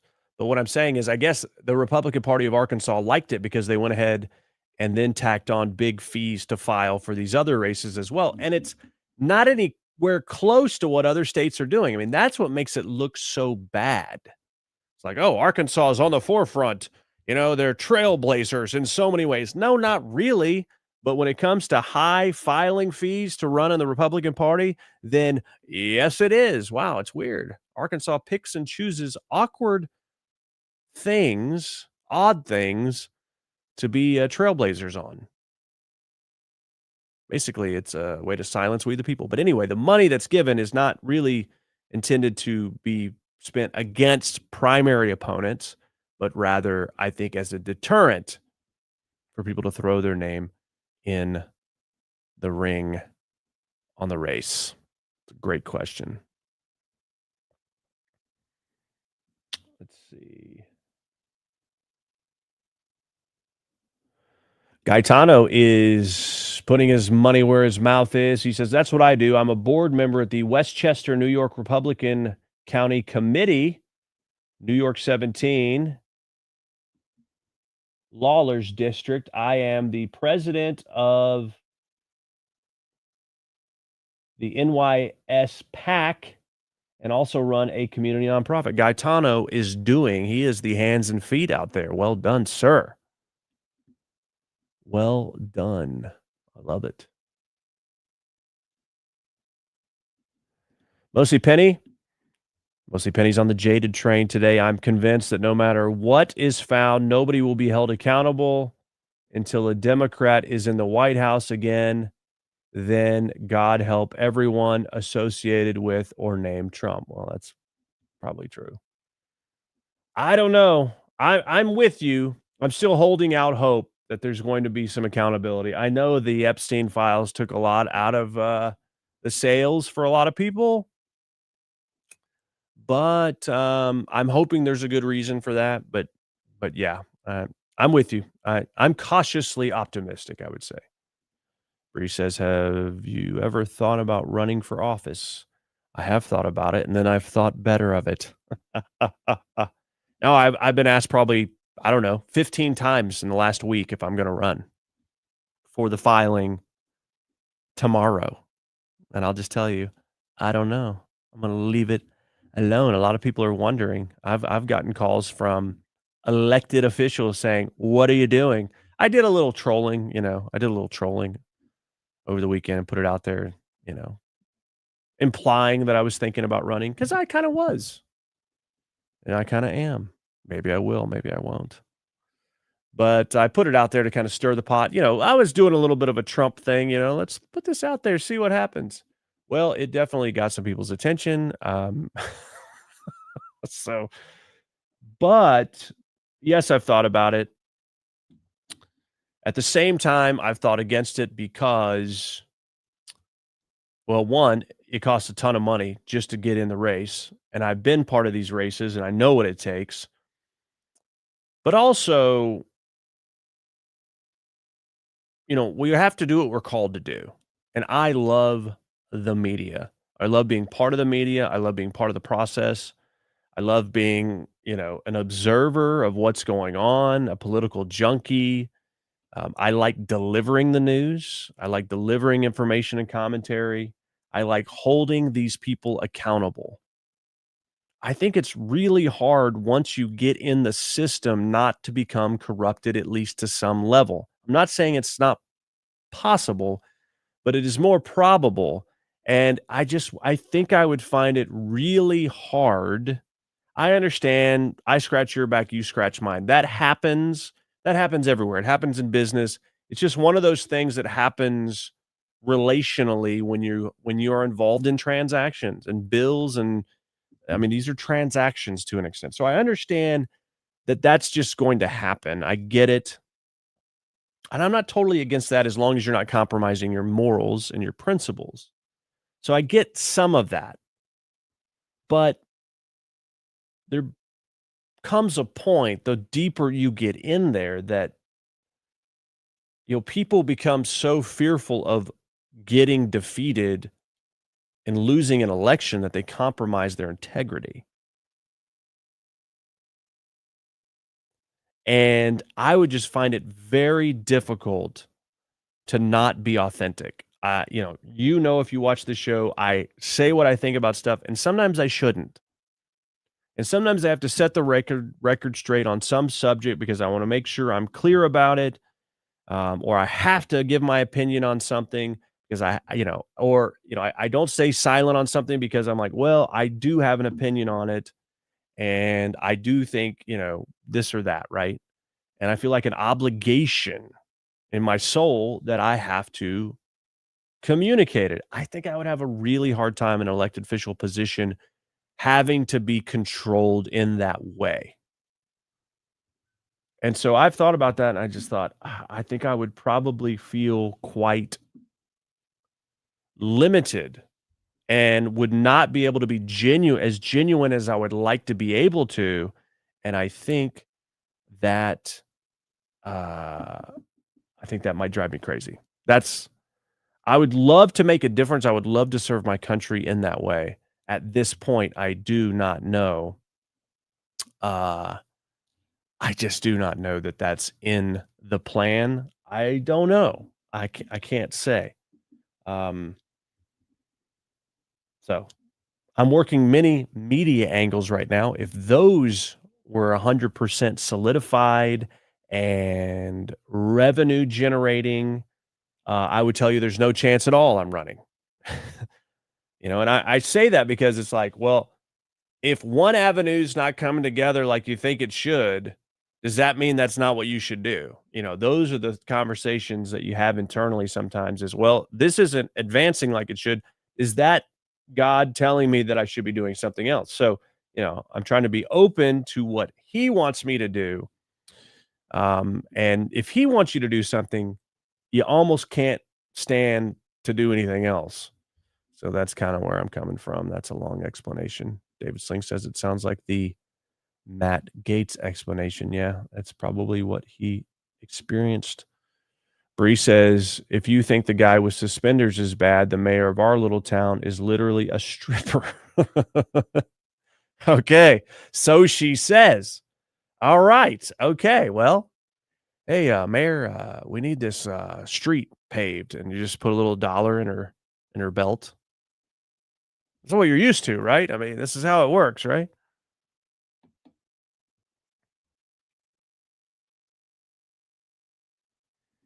Bree says now that she's mayor, though, she's a reformed stripper.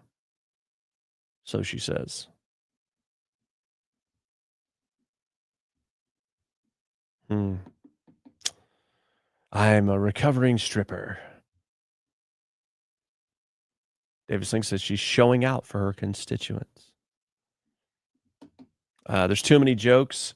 I will leave it there. Mostly Penny says, so you're saying there's a chance? I mean, there's always a chance, isn't there?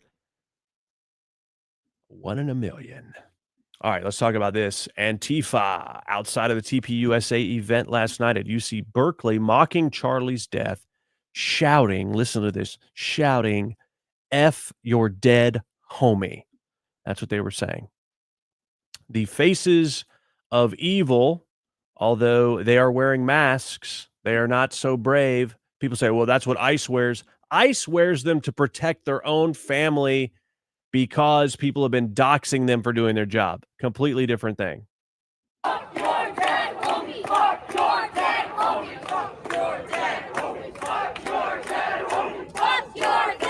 All right, there you go. The tolerant side. Charlie Kirk gunned down in the most public assassination of our lifetimes for no good reason.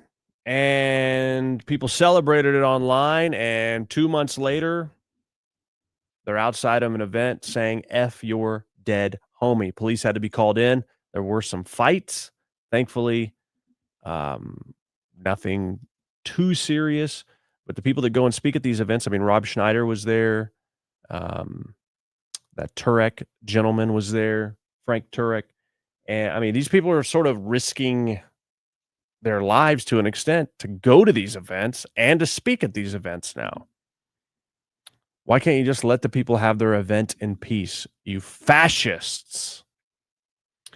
Hey, if you like the show, you want to see it continue, and you want to help us cover our hard costs, I don't make a dime off this show. If we don't cover the hard costs with your contributions, then it comes out of pocket from me. So if you would like to help me continue to bring you this content, you can help us out with a $5, $10, $20 contribution right now via Cash App or Venmo. We have those links set up at IkeReport.com, Cash App or Venmo at IkeReport.com, or you can go to the chat on Rumble and give a contribution right there. Become a paid subscriber and get your name in red on Rumble as well for $5 a month. Okay. Mostly Penny says, I'm glad you caught the movie reference. Of course, Mostly Penny, and totally redeemed myself. Right? You know, same movie. Okay, check this out. Jack Posobiec posting this 2 weeks ago. A YouTuber named Turkey Tom had a whistleblower come forward and blow the whole toxic story open on Twigs and Tyler Robinson. All right, so this is the assassin, alleged assassin of Charlie Kirk, Lance Twigs, the furry. And in these whistleblower remarks, if they're true, they allege drugs, black market HRT, extreme sex, and a chat GPT obsession.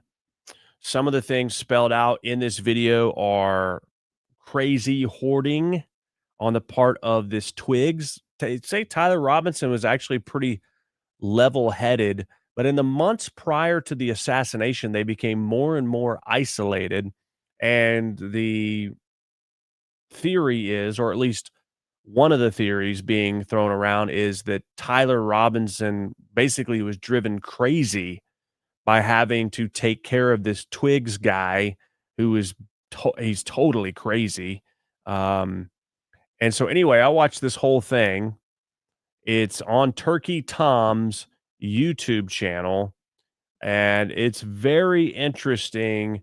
We've basically been stuck in this situation where it's like the FBI is not sharing information. The FBI is not telling us stuff. What are they hiding? I get that reaction to an extent, but there's an active, prosecution and case happening. So they're not going to do something to taint the jury. I do understand it would be nice to at least get some more information about the 30-06, but we haven't had a whole lot of people come out and say much. But this definitely is illuminating, if true, into the mindset of this lover that Tyler Robinson had. Here's the other thing I'll share with you. Reading some of the Discord messages that Tyler Robinson sent, I would now say that the text messages from Tyler Robinson to Lance Twiggs were real. This dude talks like that. He messages incomplete sentences with punctuation. Not 100% of the time, but like 95% of the time. So go watch the video from Turkey Tom. The guy does it really well, and he doesn't like show, like he redacts swearing and like intense stuff. So it's not like you're going to watch it and be like traumatized. So Turkey Tom did a good job. So check it out. I'd like to start this video by saying that. Okay. So that's it. The Charlie Kirk Killers Discord logs is the name of it. The Charlie Kirk Killers Discord logs. That's what it is. It's there on your screen if you are interested in it. And so, again, this illuminates more into the psyche, the home situation, the timeline leading up to the assassination to at least color in some of the unknowns to where you go, okay, if this is true, then this is making more sense. Still doesn't make sense what made this guy crack. I don't know. But the big thing I got out of this is specifically I was paying attention to the way this guy typed, the style in which he would communicate, and it's very consistent with those long text messages. That still doesn't mean that that wasn't just a cover activity to try to get Lance Twiggs out of any culpability. I'm not saying that may not be true, but to me, I would put those text messages odds as more likely to be Tyler Robinson than not after reading that. So you make your own decision. Go check it out on YouTube if you're so interested. It's a sick world, my friends. It's a sick world. David Sling says, a devolution into heavy drugs and easily manipulated beta boy. Bree says, I understand they need to keep things quiet for now, but I do hope they show the trial live. They have to show the trial live. They absolutely have to. Agreed. 100%. We have to. They owe it to us.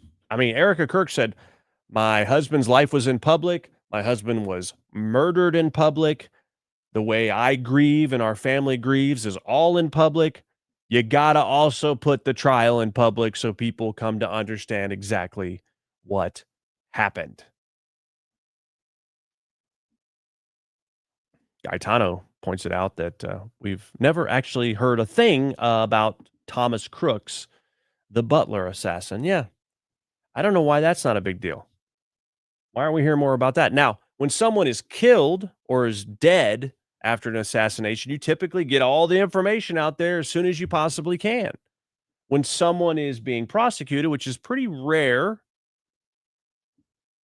in a lot of these cases, then you would expect not to hear a lot of stuff prior to trial. But couldn't agree more, Bree. You have to. You owe it to the American people. You owe it to Charlie Kirk's family. Thank you, Bree. Bree with a big-time contribution, $100 $100. Thank you, Bree, via Venmo. Thank you so much, Bree, for that awesome contribution. $100 Venmo contribution to help us cover our costs. Thank you so much. If you want to be a hero like Bree, then head over to IkeReport.com and you can give via Cash App or Venmo, IkeReport.com. Thank you again, Bree. All right. This story kind of hit critical mass, kind of over the weekend related to the January 6th pipe bomber, Steve Baker, who works with The Blaze, which He had something else come out like several months ago, and he kind of got snippy with me on X when I pointed out something that wasn't. So I'm just remembering that right as I'm saying his name. Anyway, this might be the biggest scandal, he says, and conspiracy in American history. Many heroes were involved in bringing this to light. Some we can name in coming days, some who want no recognition, and there's much more to this yet to be told. Basically, they're alleging that this woman, who was a Capitol police officer, who then worked for the CIA, was this person that was the January 6th pipe bomber. And the way that they were able to match her with a 94 to 98% accuracy was the gait of her walk. She was injured terribly as a soccer player in college and has a distinct limp. And so they're doing it all based on the way the lady walks. What's interesting is they had tracked the alleged pipe bomber to the door, to the next door apartment or next door condo or something to this woman, allegedly, according to Kyle Seraphin. He says some things that, I mean, he says that Kash Patel's girlfriend is a honeypot Mossad agent who's never been to Israel, by the way, and is not Jewish. So I take what he says with a grain of salt, but he said, I believe as an FBI agent, I believe at the time, they were staking out the unit next door to her. So maybe they improperly identified that door as the one that this person may have gone into.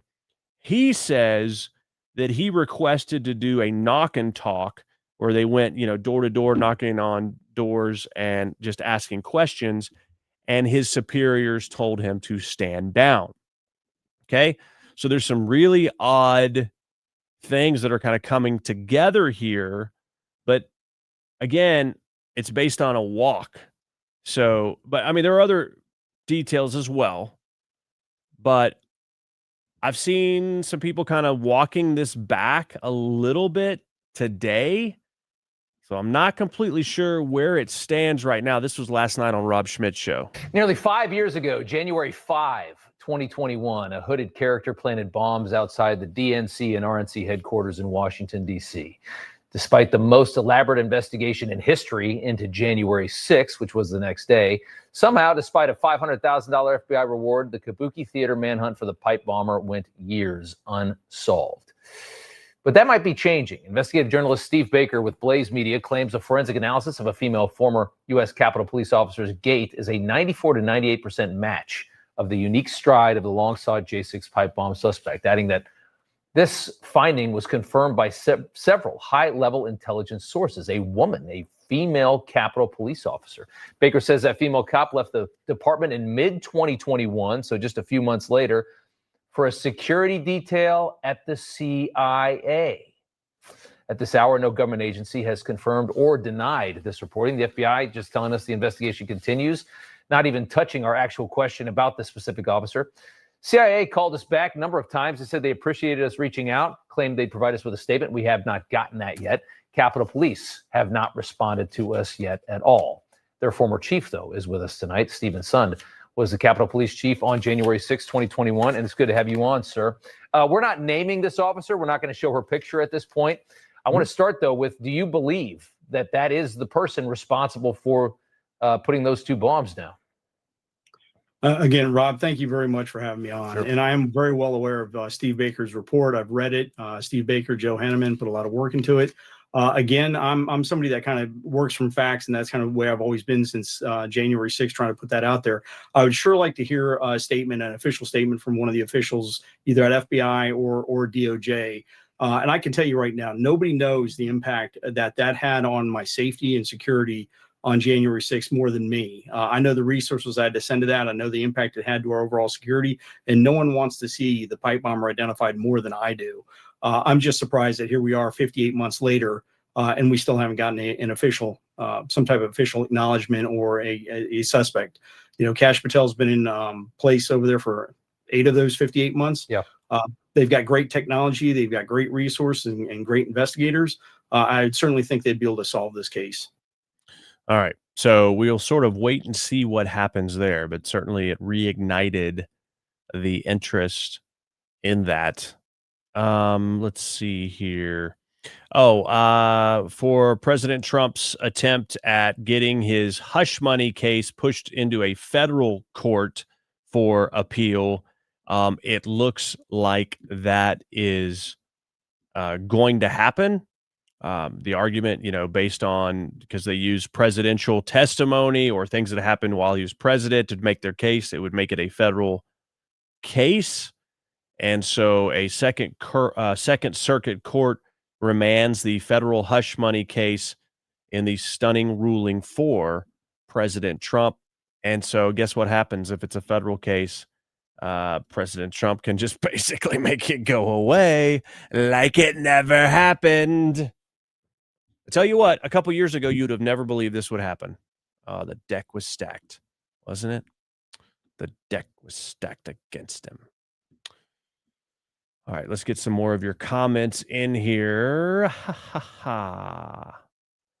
David Sling says, this is also strange. Kelly Bongino's voice is poo-hooing the whole thing, but it sure as heck looks like her, what she did to the crowd of January 6th. Kelly. Is this a girl on Bongino's show, I guess, is what you're saying? Is saying this isn't real? Right?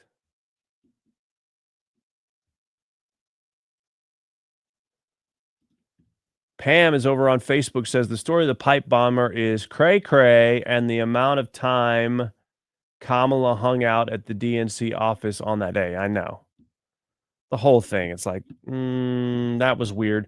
But by the way, they told everyone they were at the Capitol when they weren't. AOC said it. Kamala said it. They weren't there when any of that stuff happened. All right. We'll talk about that all day if we get on that. All right. A couple other bits of information here. New Hampshire's first transgender elected representative, Stacy, in air quotes, Lofton, has pleaded guilty to child exploitation charges.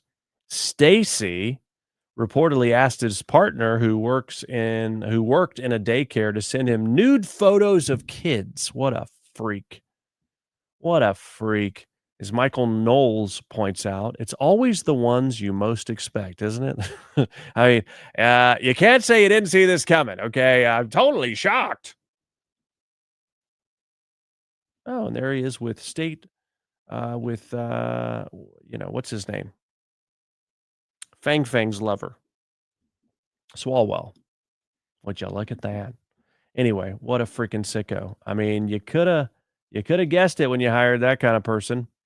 Also, another sign of the times, Georgia police officer is under investigation after confronting and misgendering a man pretending to be a woman who was using the women's bathroom at a public library. The officer says, there are women and little girls in there. I have to protect them. This officer is a hero. Take a look at this special person.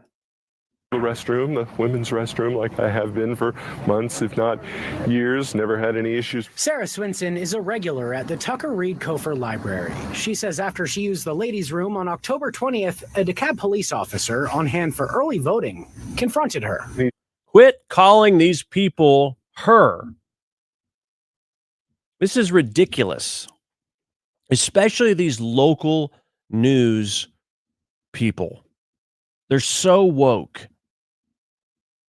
On a local news channel here, there was a guy who pretended to be a woman who went into the women's bathroom consistently at a large employer in Arkansas and would put his cell phone under the partition of the stalls and was filming and spying on women when they were going to the bathroom.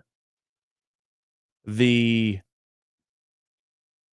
headline ran by local media was woman gets arrested for voyeurism in a woman's bathroom or something like that. Woman gets arrested for spying on other women. It's a dude. Stop it. Mostly Penny says, stop affirming delusion. Amen. Says Excuse me, sir. So misgendering me right away. You're not a woman. Misgendering me right away. I mean, this dude looks like he is literally playing a funny part, like he's Mrs. Doubtfire. And that's obvious. Swinson says she tried explaining to the officer that she's a transgender woman, but he got angry. This is a police matter. There are women and little girls in there, and I have to protect them. She says it ended up causing a scene in the middle of the library, and she tried to de-escalate. Fine. Can we just back up for a second? Are we sure this isn't Ross Geller dressed as a woman? You know, Ross from Friends, David Schwimmer. Just listen to the voice. Woman, but he got angry. This is a police matter. There are women and little girls in there, and I have to protect them. She says it Just a little. I mean, it seems like there's a resemblance. It could be him. ended up causing a scene in the middle of the library, and she tried to de-escalate. Finally, I just nodded, and he walked off, and I was very thankful. The next day, she emailed library staff, who she says reached out to DeKalb County Police. The library filed the complaint on my behalf. There aren't any Georgia laws banning transgender people from using bathrooms aligning with their gender identity. DeKalb PD says its internal affairs unit is actively investigating the incident, but offering few details. A spokesperson said the department, quote, remains dedicated to treating all members of our community with dignity, respect, and professionalism. Especially the girls in the bathroom. Give that guy a raise. Can we get a GoFundMe together for this officer in DeKalb County? Atlanta, DeKalb County. What do they call it there? DeKalb County, Georgia. Give this guy a raise. We need more dudes with a spine to stand up with these other dudes that,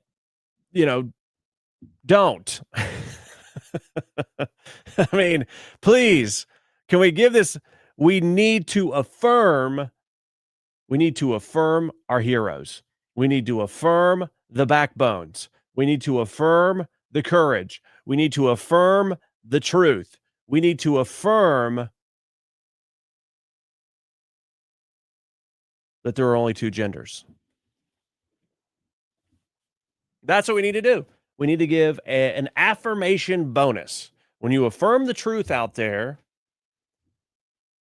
you are supposed to do that. That's what you're supposed to do. But when we see someone go above and beyond in this situation, we should reward them. We should do a GoFundMe and give this guy, a hero's tip, if you will, a little hero's, cash reward for what he did. But I mean, what a joke. I mean, I'm watching this news story. And for those of you just listening, I'm sorry, but to see the visuals of this dude literally trying to pretend with a straight face that he is a woman when his voice is so obviously a dude, and just the impressions he's doing, like everything about this is cosplay. Everything about this is pretend land. Like it literally could be an SNL joke 10 years ago, 15 years ago. He was all like, there's little girls in here. I'm trying to protect them. It's like, okay. And then the way he walks around like this. Like, oh, like literally it's like what a dude would think you have to do to be a woman. Like just flip your hand over and then just walk like this. And you're a girl, right? I mean, it's cosplay. All right. Whew. Sign of the times, my friends. All right. A couple other things before we go. Hey, thank you again to Bree for that contribution. If you want to be like Bree, you can contribute right now via Cash App or Venmo at IkeReport.com. Make sure you share this live. Give it a thumbs up. Heart the post if you're watching on X right now. Repost. Share this live. Give us a thumbs up or whatever it is on whatever other platform you might be watching on.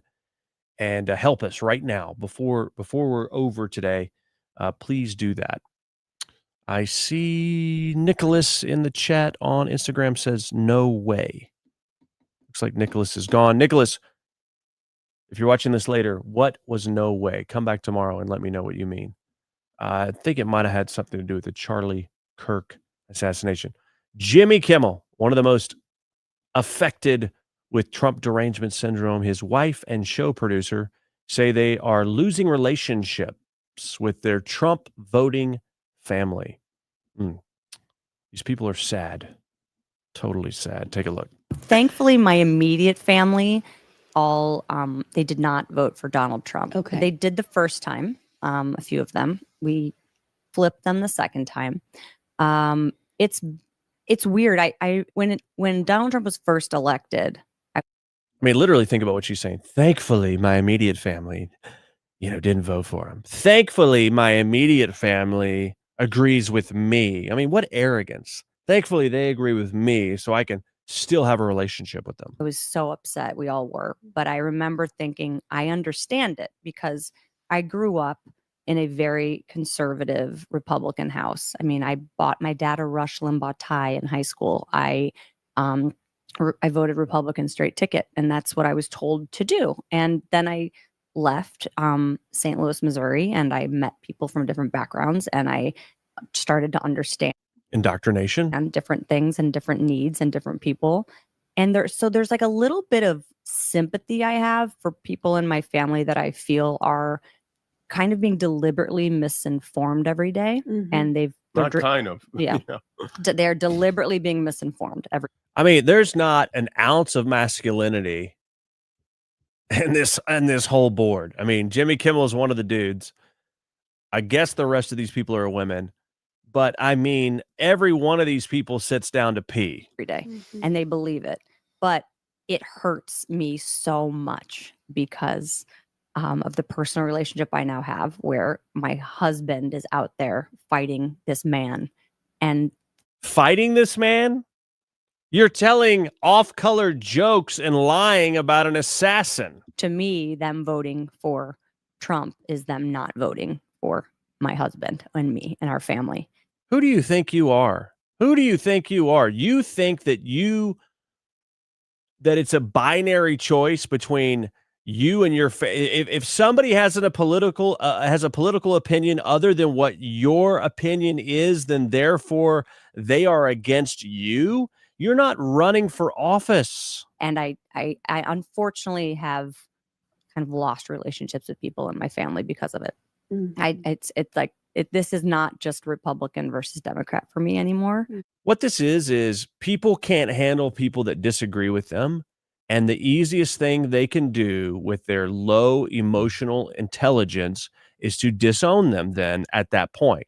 It's too hard to function in the same room as you if you don't agree with me, and therefore it's easier for me to disassociate with you completely. That's not healthy.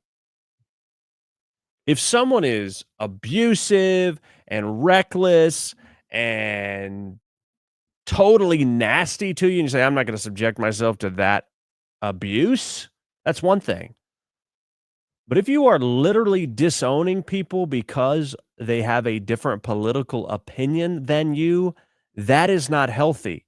Let me tell you, there is nothing better for your own confidence in your point of view if you are able to defend it under duress or under challenge.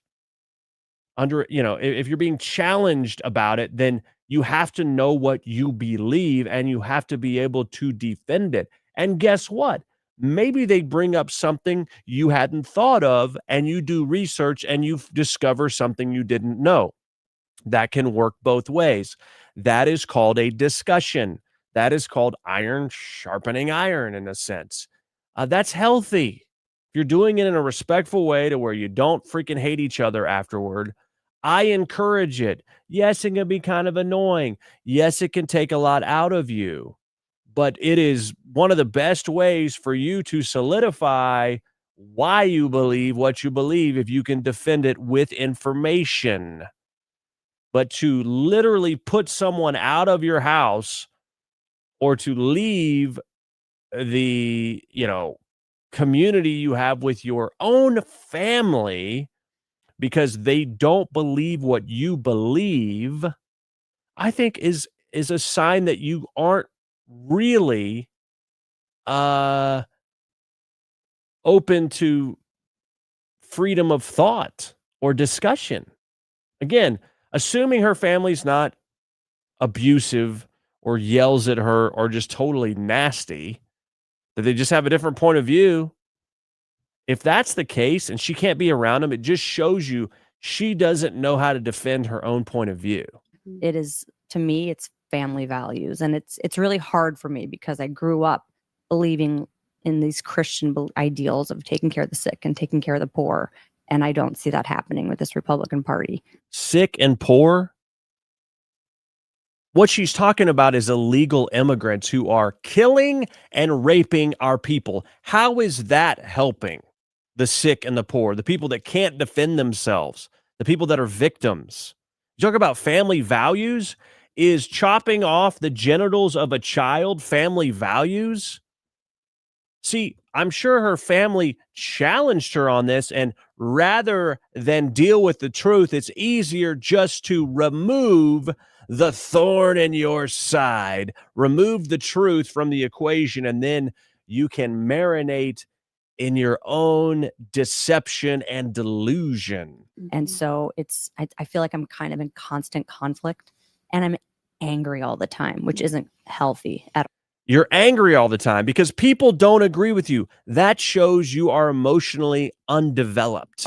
But I like personalize everything now. When I see these terrible stories every day, I'm immediately mad at certain aunts, uncles, cousins who put him in power. And it's really hard. And she sees Trump do something and she blames her aunts and uncles for voting for the guy. She blames them for what Trump does. I'm sorry. This is where you elect someone to be representative of your values. It doesn't mean everything they do is something you would do. And it sure doesn't mean that you hate your family because of what a politician does. This is absurd. I wish I could like deprogram myself in some way, but I get really angry. And I've sent many emails to family like right before the election saying, I'm begging you, here's the 10 reasons not to vote for this guy. Please don't. And I either got ignored by 90% of them or got truly insane responses from a few. It's definitely caused a strain. I've definitely pulled in closer with the family that I feel more aligned with. And I hate that this has happened. It feels silly. Part of me goes, don't let politics get in the way. But to me, this isn't politics. It's truly values. And we're not aligned anymore.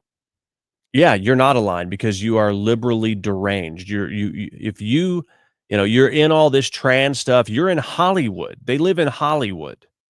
You tell me who actually represents the true values of America. It's not Hollywood. That's demonic. And you sent them the 10 reasons they shouldn't vote for Trump, and you're so upset and so angry with them because they just didn't do what you said? How childish is that? How immature is that? They didn't do what you wanted them to do, and so therefore, you can't have a relationship with them. Well, maybe the 10 things you sent them, they knew weren't true. But again, just because someone doesn't do what you want them to do doesn't mean that you need to become estranged from them. That is absurd. It's time for today's Triggered Liberal.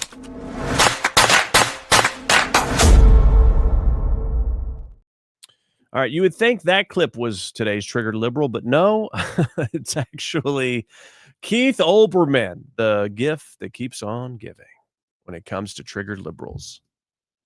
As some Democratic senatorial quislings negotiate to reopen the government for 3 months and give away Obamacare subsidies for Republican promises that they will receive magic beans later, maybe, not even receive magic beans, just get promises for magic beans. The reality is clear.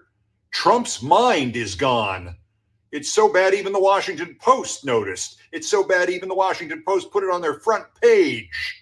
He's hyping weight loss drugs in the Oval Office and how he and he alone can bring down their price, and a weight loss patient there to extol weight loss drugs, say how safe they are, and praise Trump's wonderfulness, collapses, folds, drops, slow motion like a deflating inflatable tube man at a used car sales lot.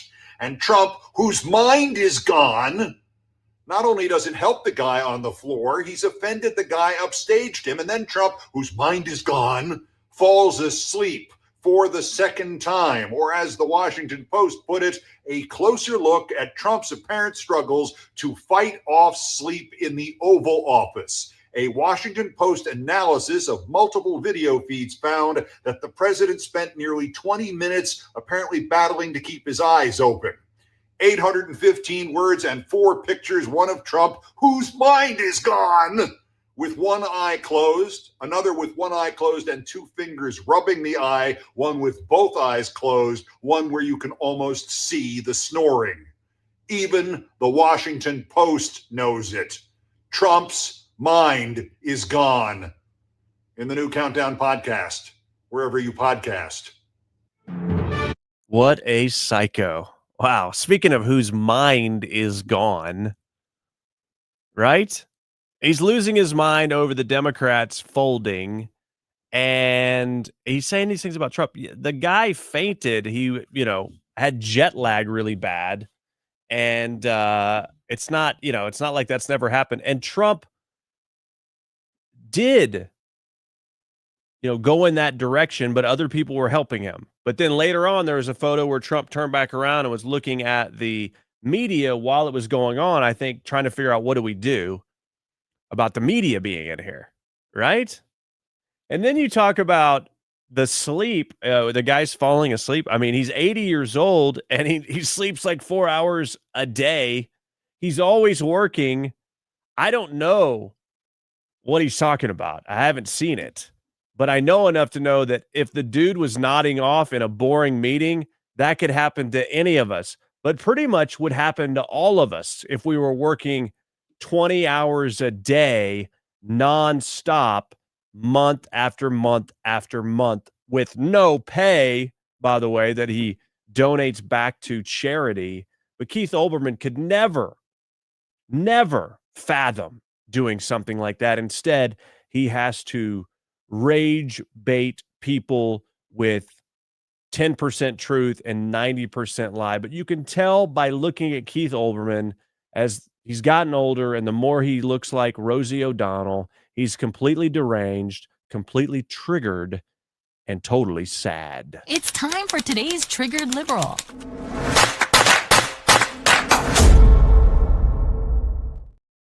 All right, my friends, before we go, we want to say thank you again to our veterans. Happy Veterans Day. Thank you for your service. You are appreciated. You are loved. You are revered. And we are eternally grateful for your sacrifice to serve our country and the sacrifice of your family members for sharing you with our country in defense of our homeland and our interests. We greatly appreciate you and say thank you yet again. Happy Veterans Day to you. Lord willing, we are back Thursday, 3 p.m. Eastern, 2 p.m. Central. Make sure you like, share, and subscribe to everything we're doing. Remember, it's not time to back down. It's time to double down because the truth is worth it. Have a great night. Rate, subscribe, and leave a review. It's how we get the word out amidst the chaos. Thanks for listening to The Ike Wingate Show.